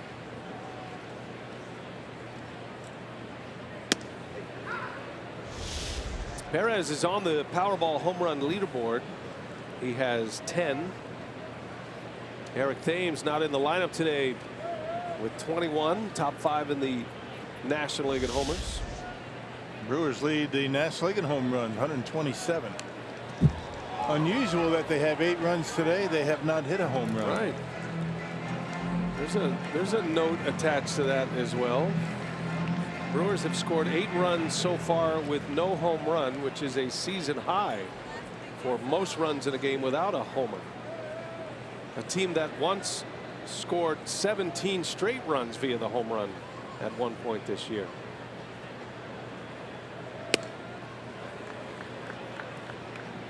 Now the Brewers had a bunch of singles. First 6 hits were all singles against Wade Miley. Yeah, Brewers 4 for 10 with runners in scoring position. We came on the air talking about how good the Orioles have been in those spots. Perez pops it up. Adam Jones will make the catch, and a 3-up 3-down inning for Darren O'Day. We are through 6 at Miller Park. 8-1 Milwaukee.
inning. Well, we all know the heroes on the field, but this season the Brewers, they want to honor the real heroes of our community. Each month, one outstanding individual will be recognized as the Brewers Community Achiever, presented by Meyer. Achievers will receive 4 Brewers tickets, on-field acknowledgement, and the opportunity to throw out a ceremonial first pitch. If you know someone who has contributed to the neighborhood in an extraordinary way, nominate them by visiting brewers.com/community or pick up a nomination form at the Miller Park Guest Relations booth. The Brewers and Meyer honoring the real heroes. Good stuff from them. Jared Hughes is on to pitch for the Brewers after Brent Suter went 6 innings.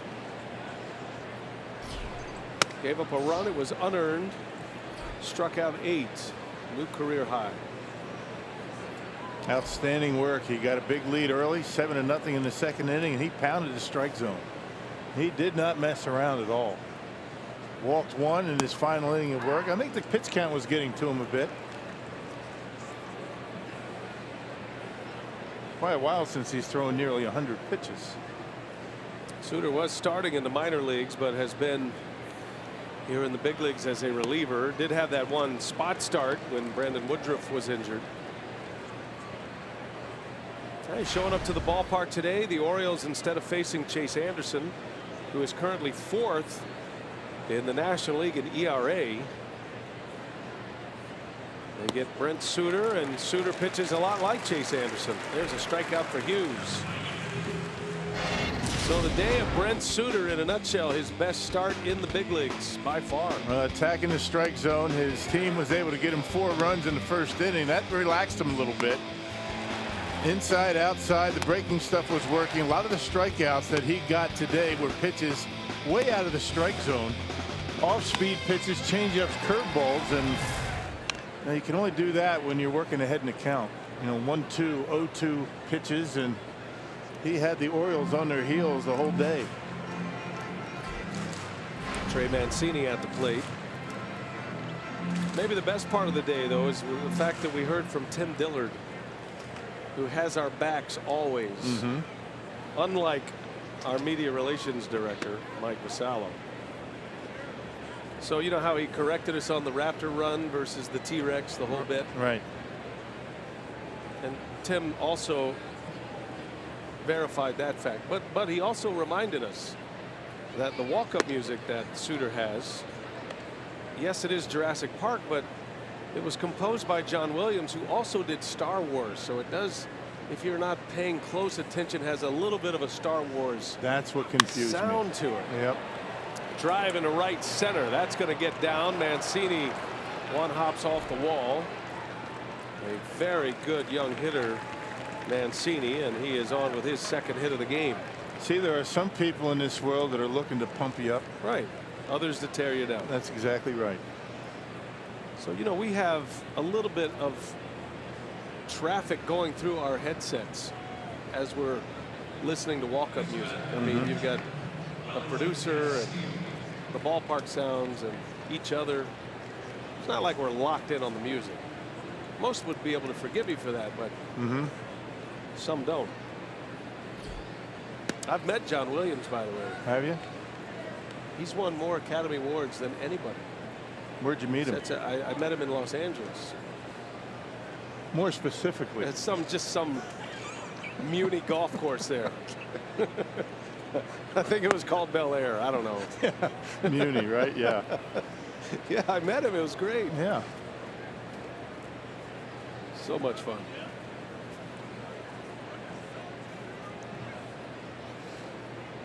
Runner at second.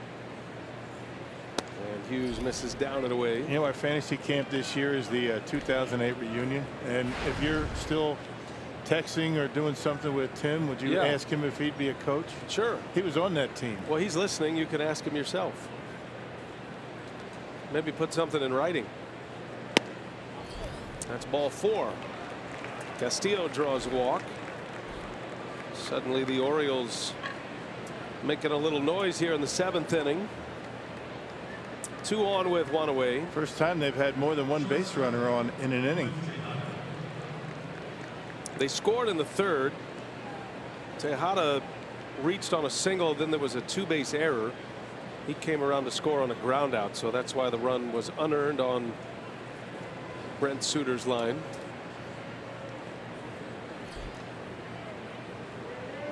Did he respond? Not yet, but I'm on it for you. When you make the request like that, do you make any kind of monetary arrangement for a fantasy camp coach? Oh, you think he wants money? I think that might come up. that might take him off the list. I'll have to think about that. Yeah, what a business owner you are. I've got stockholders.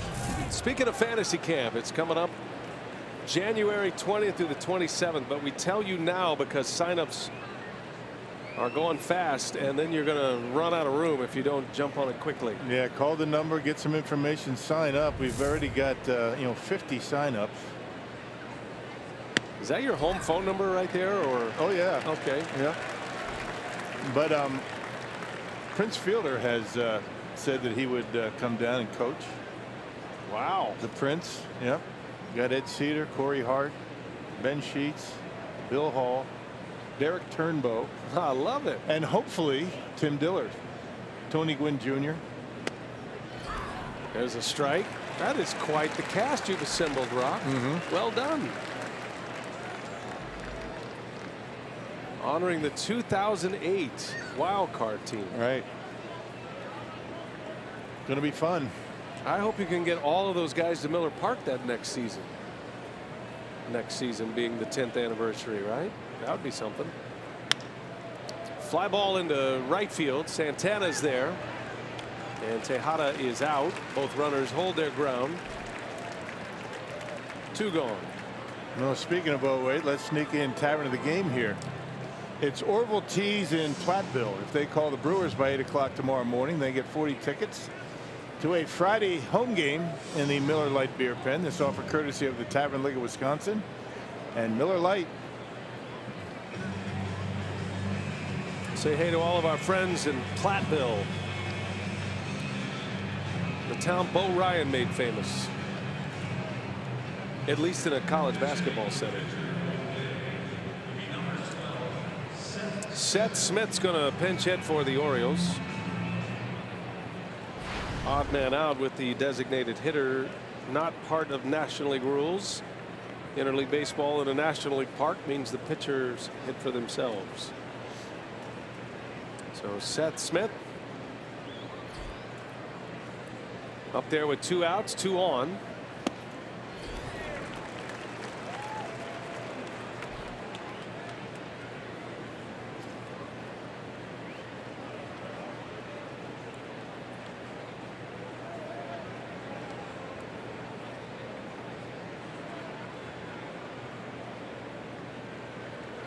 The sinker baller Jared Hughes. And he got him to pop it foul and out of play. Fastball got by him. Great crowd today, live wire crowd, and they have had a lot to cheer about from the jump. Brewers got 4 in the first. What a great scene on a Monday afternoon. Great to have all of you with us on MLB Network as well, tapping into Brewers baseball on Fox Sports Wisconsin. We got to see Arcia's mad dash around the bases in the 3rd inning. You're not going to see a more exciting play than that ever. Well, it takes off. Nobody at third. The shift is on, so that's an easy base to take for Mancini. 1st and 3rd now. That falls under the you're down in the game. If they're going to give it to you, take it. Man, why not? Yep. 1 ball, 2 strikes. They just got a piece.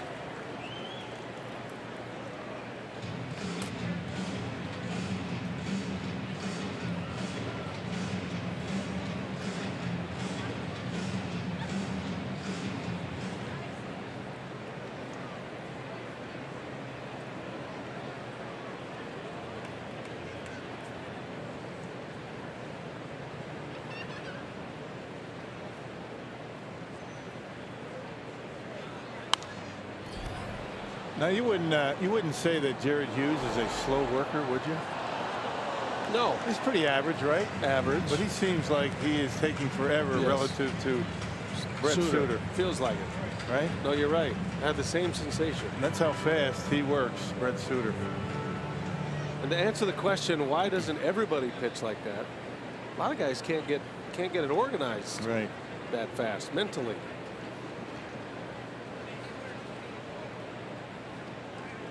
One, two. Swing and a miss. He struck him out.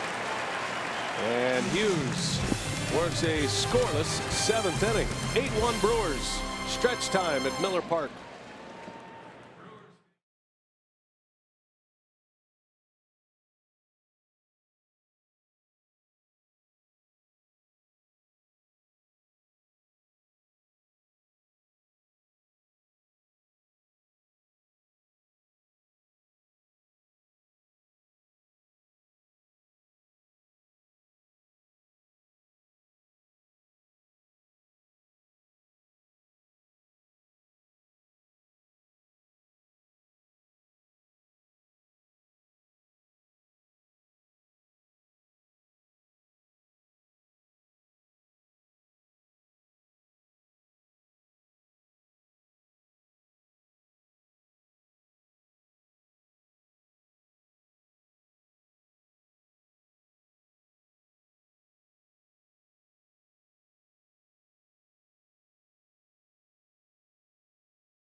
For the 7th inning at beautiful Miller Park. Hey, Brewer fans, if you can't catch the games on television, you can stream them live on your mobile device with Fox Sports Go. Download the app, take Fox Sports Wisconsin and Brewers baseball with you wherever you go. 36,000 plus on hand at Miller Park. And Powerball home run count. Last 8 games, the Brewers have hit 19 of them. And none today with 8 runs on the board. Top home run hitting team in the NL. The Brewers up and down the lineup have major threats to go out of the ballpark, especially in this ballpark this time of year when it's all heated up. It is a very hitter-friendly ballpark. 10 different Brewers have hit home runs in that 8-game stretch that we just showed you, including that guy, Jesus Aguilar. New pitcher rock is Donnie Hart. Yeah, Hart came up, mid-June, June 20th, from AAA. One of 2 left-handers in that Orioles bullpen. Orioles got good work out of Yacobonis, who went 3 1/3 today. Miley a short start, inning and 2/3 and 7 earned runs. Yacobonis gave up an earned run in 3 1/3. O'Day worked a scoreless inning in the 6th, and now it's Hart for the 7th. In the air to shallow center field. Adam Jones will run it down for out number 1.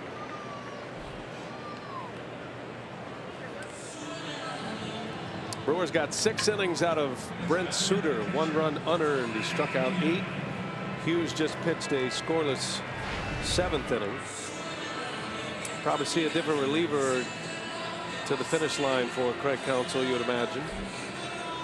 Michael Blazek starting to get loose. Yep. You might see him try and finish this one. Yeah, good point. Blazek just brought up. He's been a starter in AAA. So he is on his way back on a big league mound. Pena's been the offensive star today. 3 hits, 3 runs batted in. RBI single in the first, 2 RBI double in the 2nd inning.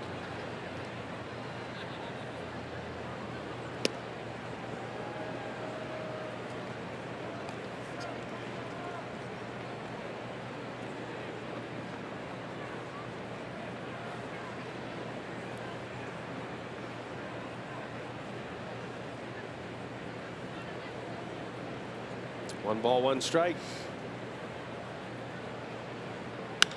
In the air to center field. Sounded good. Back is Jones. He's at the wall.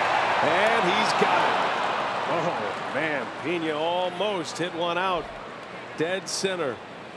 Just got under it a little bit. And the first time he's been retired today.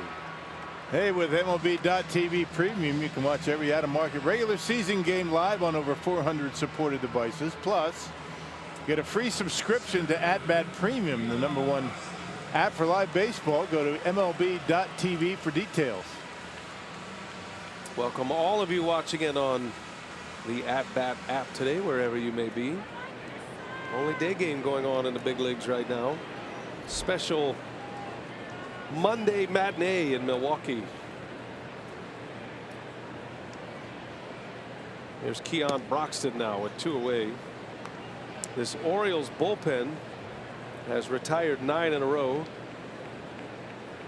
and 14 out of 15 since the Brewers scored their 8th run. That wild dash by Arcia around the bases. Not a whole lot of offense, but the Brewers have plenty early, and this is going to be a 3-up 3-down inning. Broxton is out, and we're on our way to the 8th. 8-1 Milwaukee. On 10 hits, they lead it.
Eighth inning.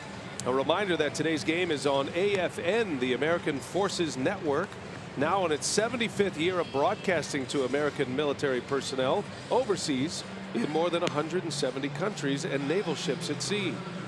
Welcome to those watching today. Thank you for your service. We'll do it again for you on Wednesday, and we are so appreciative, not just of all of you out there watching us, but your families back home as well. They're missing you.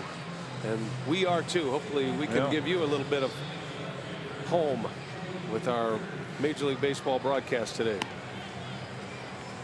Independence Day weekend, and then through the week, through the 4th of July tomorrow, all across Major League Baseball wearing the specialty Stars and Stripes uniforms. And Rock, there is Michael Blazek, who will be appearing in a Major League game for the first time since September 24th of last year. Yeah, was having a pretty good run down in the minor leagues, down in AAA Colorado Springs. 20 games, 10 of them starts. Had a .313 earned run average.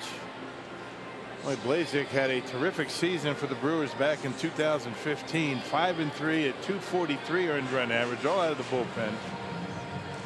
And here he is after being taken off the roster. He's right back here in Milwaukee, and I would imagine Craig Counsell's looking for Blazek to finish this one today.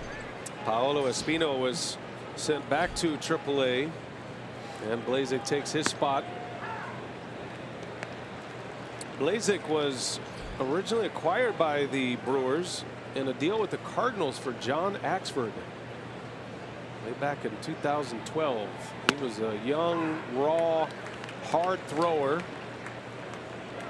And he emerged as, at one point, there was a window of time, he was the best reliever the Brewers had.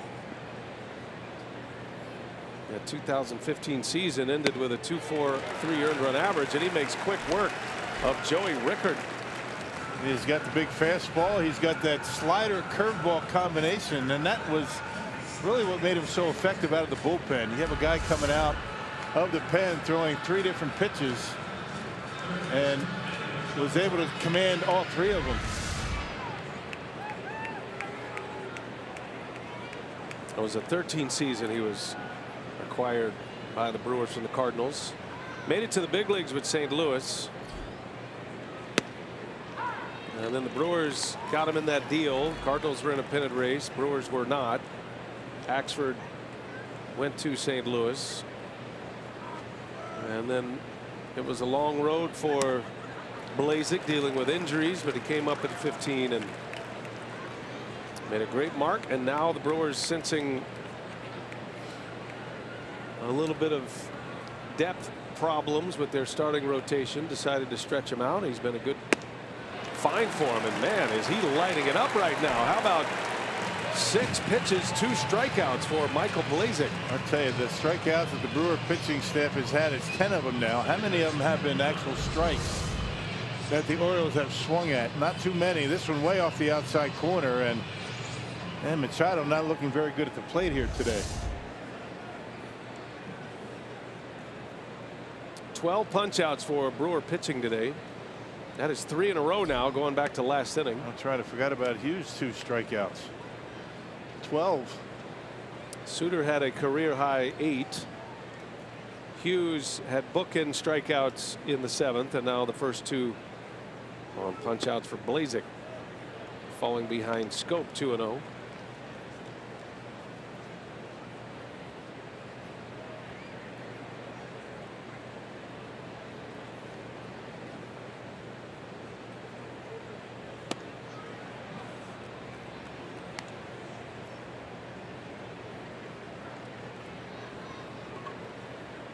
Until this year, Blazek had only made 1 start since the 2014 season. He was eager to give starting another try. The Brewers did use him as a starter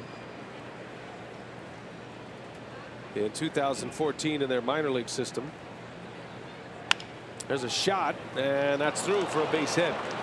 Arcia actually got a glove on it. Hustles it down to make sure Scope doesn't advance past first. Good effort there by Arcia. See how far he went into left field to track that baseball down and able to keep Scope at first base. Doesn't matter the score, what the situation is, whether he's hitting or not. This is the kind of effort you get out of Arcia. Got a 7-run lead, and he's concerned about keeping Scope at first base. Just grazed off his glove. He knew he had slowed it down enough for Scope to advance had he not run after it so aggressively. That'll bring up Adam Jones. Little half swing roll, and this will be easy. Aguilar to first, and Blazek, welcome back to Milwaukee. Scoreless 8th inning with a couple of strikeouts.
Fox Sports Wisconsin is brought to you by Miller Lite, the original light beer. What a glorious day for baseball here at Miller Park in Milwaukee. Not a cloud in the sky. The Brewers an 8-1 lead over the Baltimore Orioles as they come to bat in the bottom of the 8th inning. What a first inning offensively for Milwaukee to have helped Brent Suter out, and also career-high strikeouts for him. We'll talk about all that coming up after the ballgame on Brewers Live Postgame presented by Ascension. We'll hear from the skipper, Craig Counsell, hopefully from Brent Suter as well. Jerry Augustine will have interviews for us on the field. And Rock will join me on the set. And BA, back to the barbecue, I guess, for you. You get a head start, huh? Oh, yeah, I'm on it. Jumping on it. We get that grill going. Get some brats on the grill, Rock. You know how we roll over there. Arcia on the first pitch with his 3rd hit of the game. And that batting average is soaring. Orlando Arcia is going to take him over 293 now. Yep, fastball right down the middle. New pitcher Blyer in for the Orioles, and that one center cut, and Arcia, as usual, attacking early in the count. If he gets a pitch he likes, first pitch, look out. He's going to take a good swing. That breaks a run for the Oriole relievers. They had retired 10 straight Brewers at the plate.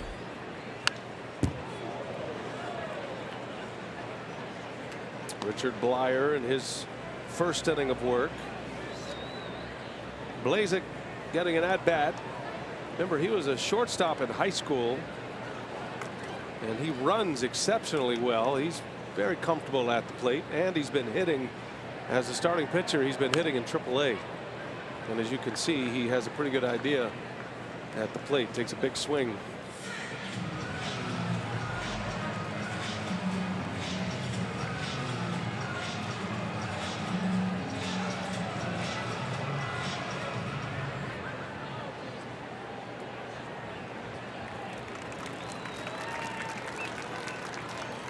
No balls, 2 strikes.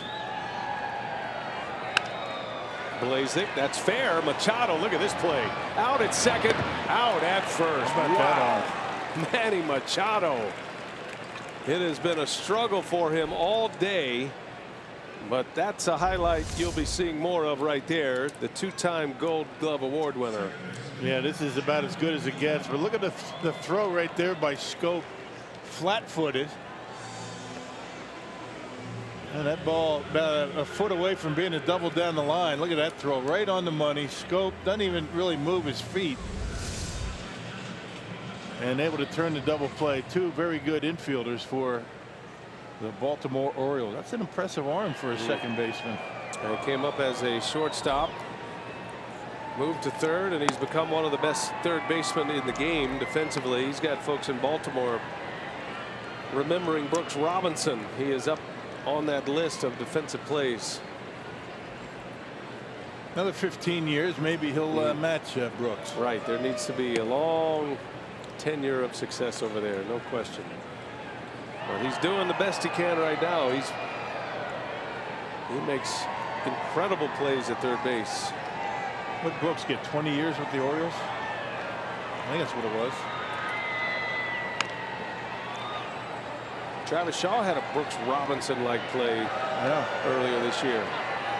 Not saying Travis Shaw's Brooks Robinson, not saying anybody's Brooks Robinson, but every now and then you see a little Brooks Robinson in some of these very similar play, right? Yeah.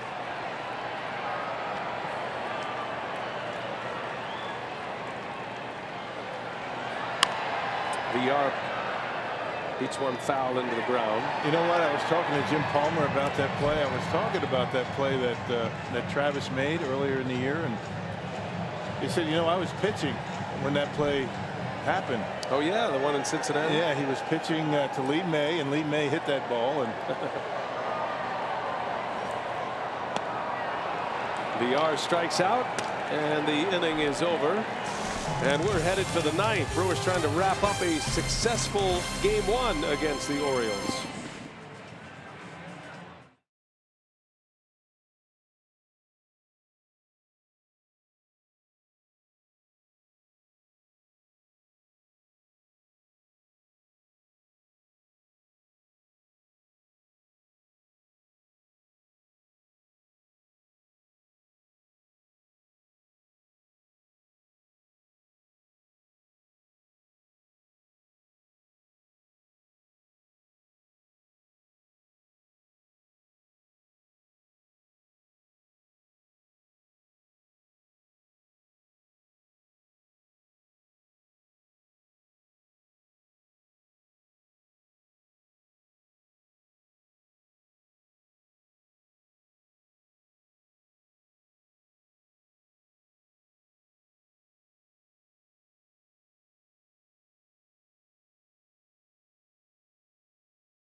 Wisconsin, presented by Potawatomi Hotel and Casino.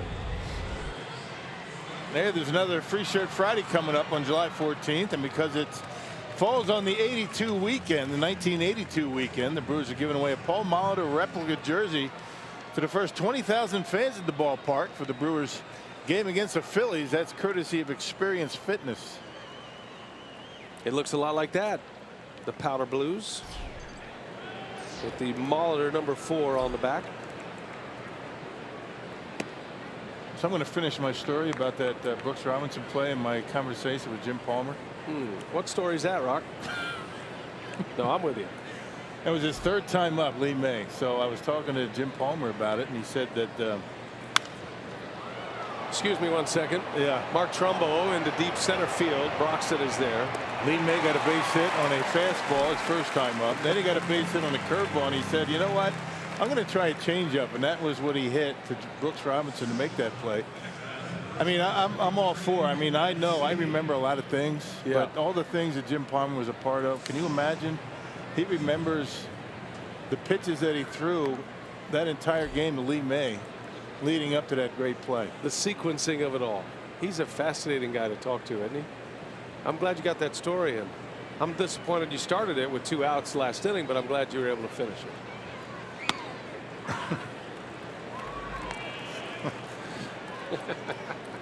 It all came about. We were having a chat about Brooks Robinson after Machado made this fantastic play at third base to start a double play last inning, which got us thinking about Brooks, which got Rock thinking. He had a conversation with the Hall of Famer Jim Palmer, and he decided to shoehorn the story in with 2 outs, and then the inning ended.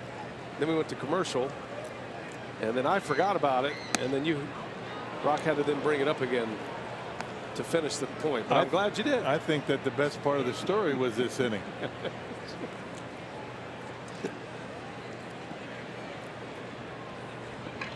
I mean, to leave it by saying that Jim Palmer was on the mound for that, big deal. I mean, why even bother with that? I like that part too. I just didn't know there was more to the story. Yeah, I mean, he remembers that what he threw and what he hit and what he threw to get that play. Lee May wasn't the fastest guy. You can go to YouTube right now and search Brooks Robinson. Pena took a shot off the mask.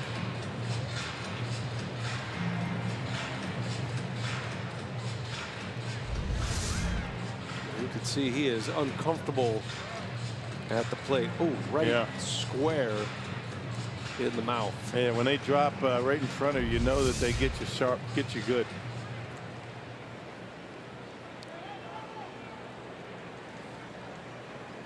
Home plate umpire Gary Cederstrom comes out, gives him a little time. They take care of each other back there, catchers and umpires. Ground ball to third. Perez. 2 outs. Before you start another story, Rock, let me remind the folks that tomorrow we're on the air at 2:30 for Brewers Live. Bill Schroeder will be with Craig Kashan for that.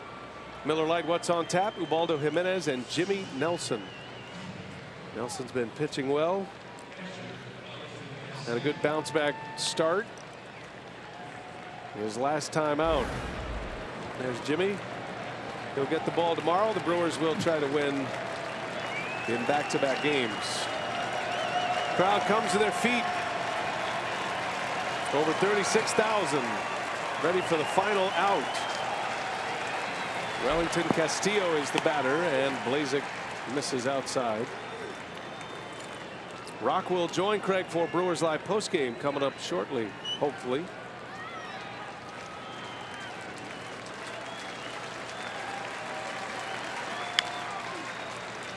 Brewers are going to get through this game most likely if Blazek can finish it off using 3 pitchers on a day when you're in a spot starting situation with Brent Suter. He goes 6. Jared Hughes went an inning. Blazek trying to finish off the last 2. Not as good of a day as you could have scripted for Craig Counsell and the Brewers. Yeah, no kidding. And Blazek so happy to be back in the big leagues. One strike away. In the air, left field. It's sinking fast. Braun is there. And the ball game is over. The Brewers beat the Orioles in game 1 of this series. A final of 8-1. Blazek pitches the final 2. Manny Pena has 3 hits and 3 runs batted in. Brewers got 4 in the first, 3 in the second. Brent Suter went 6 terrific innings here this afternoon. 8-1 the final score. Suter picks up his first win. And that sets us up for Brewers Live. Craig Kishon standing by. Take it away, Craig. Okay, BA, a great Monday afternoon of baseball here in Milwaukee. We'll talk about it here from the Brewers. Jerry Augustine will have interviews on the field, and we'll get you set for game 2 coming up. Brewers Live presented by Ascension is next.